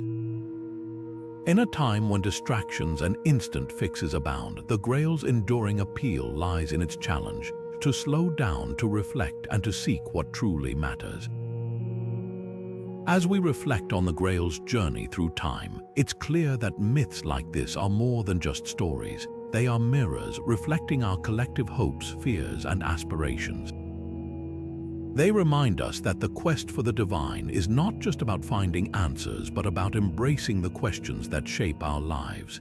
And as we continue to reinterpret these ancient tales, we keep their shadows alive, casting light on the timeless truths that guide us forward. From the sunken city of Atlantis to the fiery rebirth of the Phoenix, the legends we've explored today are more than just tales of the past. They're living narratives that continue to shape our world. These stories, born from the shadows of antiquity, have endured for centuries not because they're relics of a bygone era, but because they speak to something universal within us. They're mirrors reflecting our fears, our hopes, and the timeless questions we all ask. What does it mean to be human? How do we face the unknown? And what legacy do we wish to leave behind? Through myths like the Trojan War, the quest for the Holy Grail, and the haunting legend of the Wandering Jew, we've seen how these stories transcend time and culture. They've inspired art, shaped societies, and even driven real-world actions, from the age of exploration to modern environmental movements. But perhaps their greatest power lies in their ability to connect us not just to the past, but to each other. Whether it's the courage of King Arthur's knights, the resilience of the phoenix, or the cautionary tale of the Wendigo, these myths remind us that the human experience is a shared one, bound together by the stories we tell. As we navigate our own lives, these legends offer more than just entertainment. They provide a framework for understanding the world and our place within it.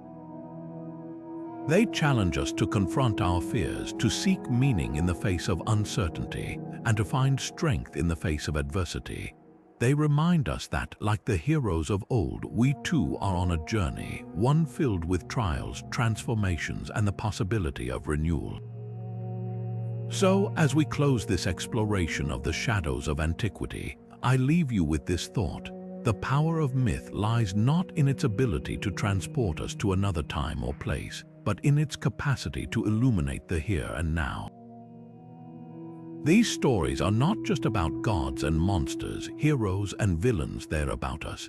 They invite us to reflect on our own lives, to find the myths that resonate with our experiences, and to consider how we, too, can shape the narratives of the future.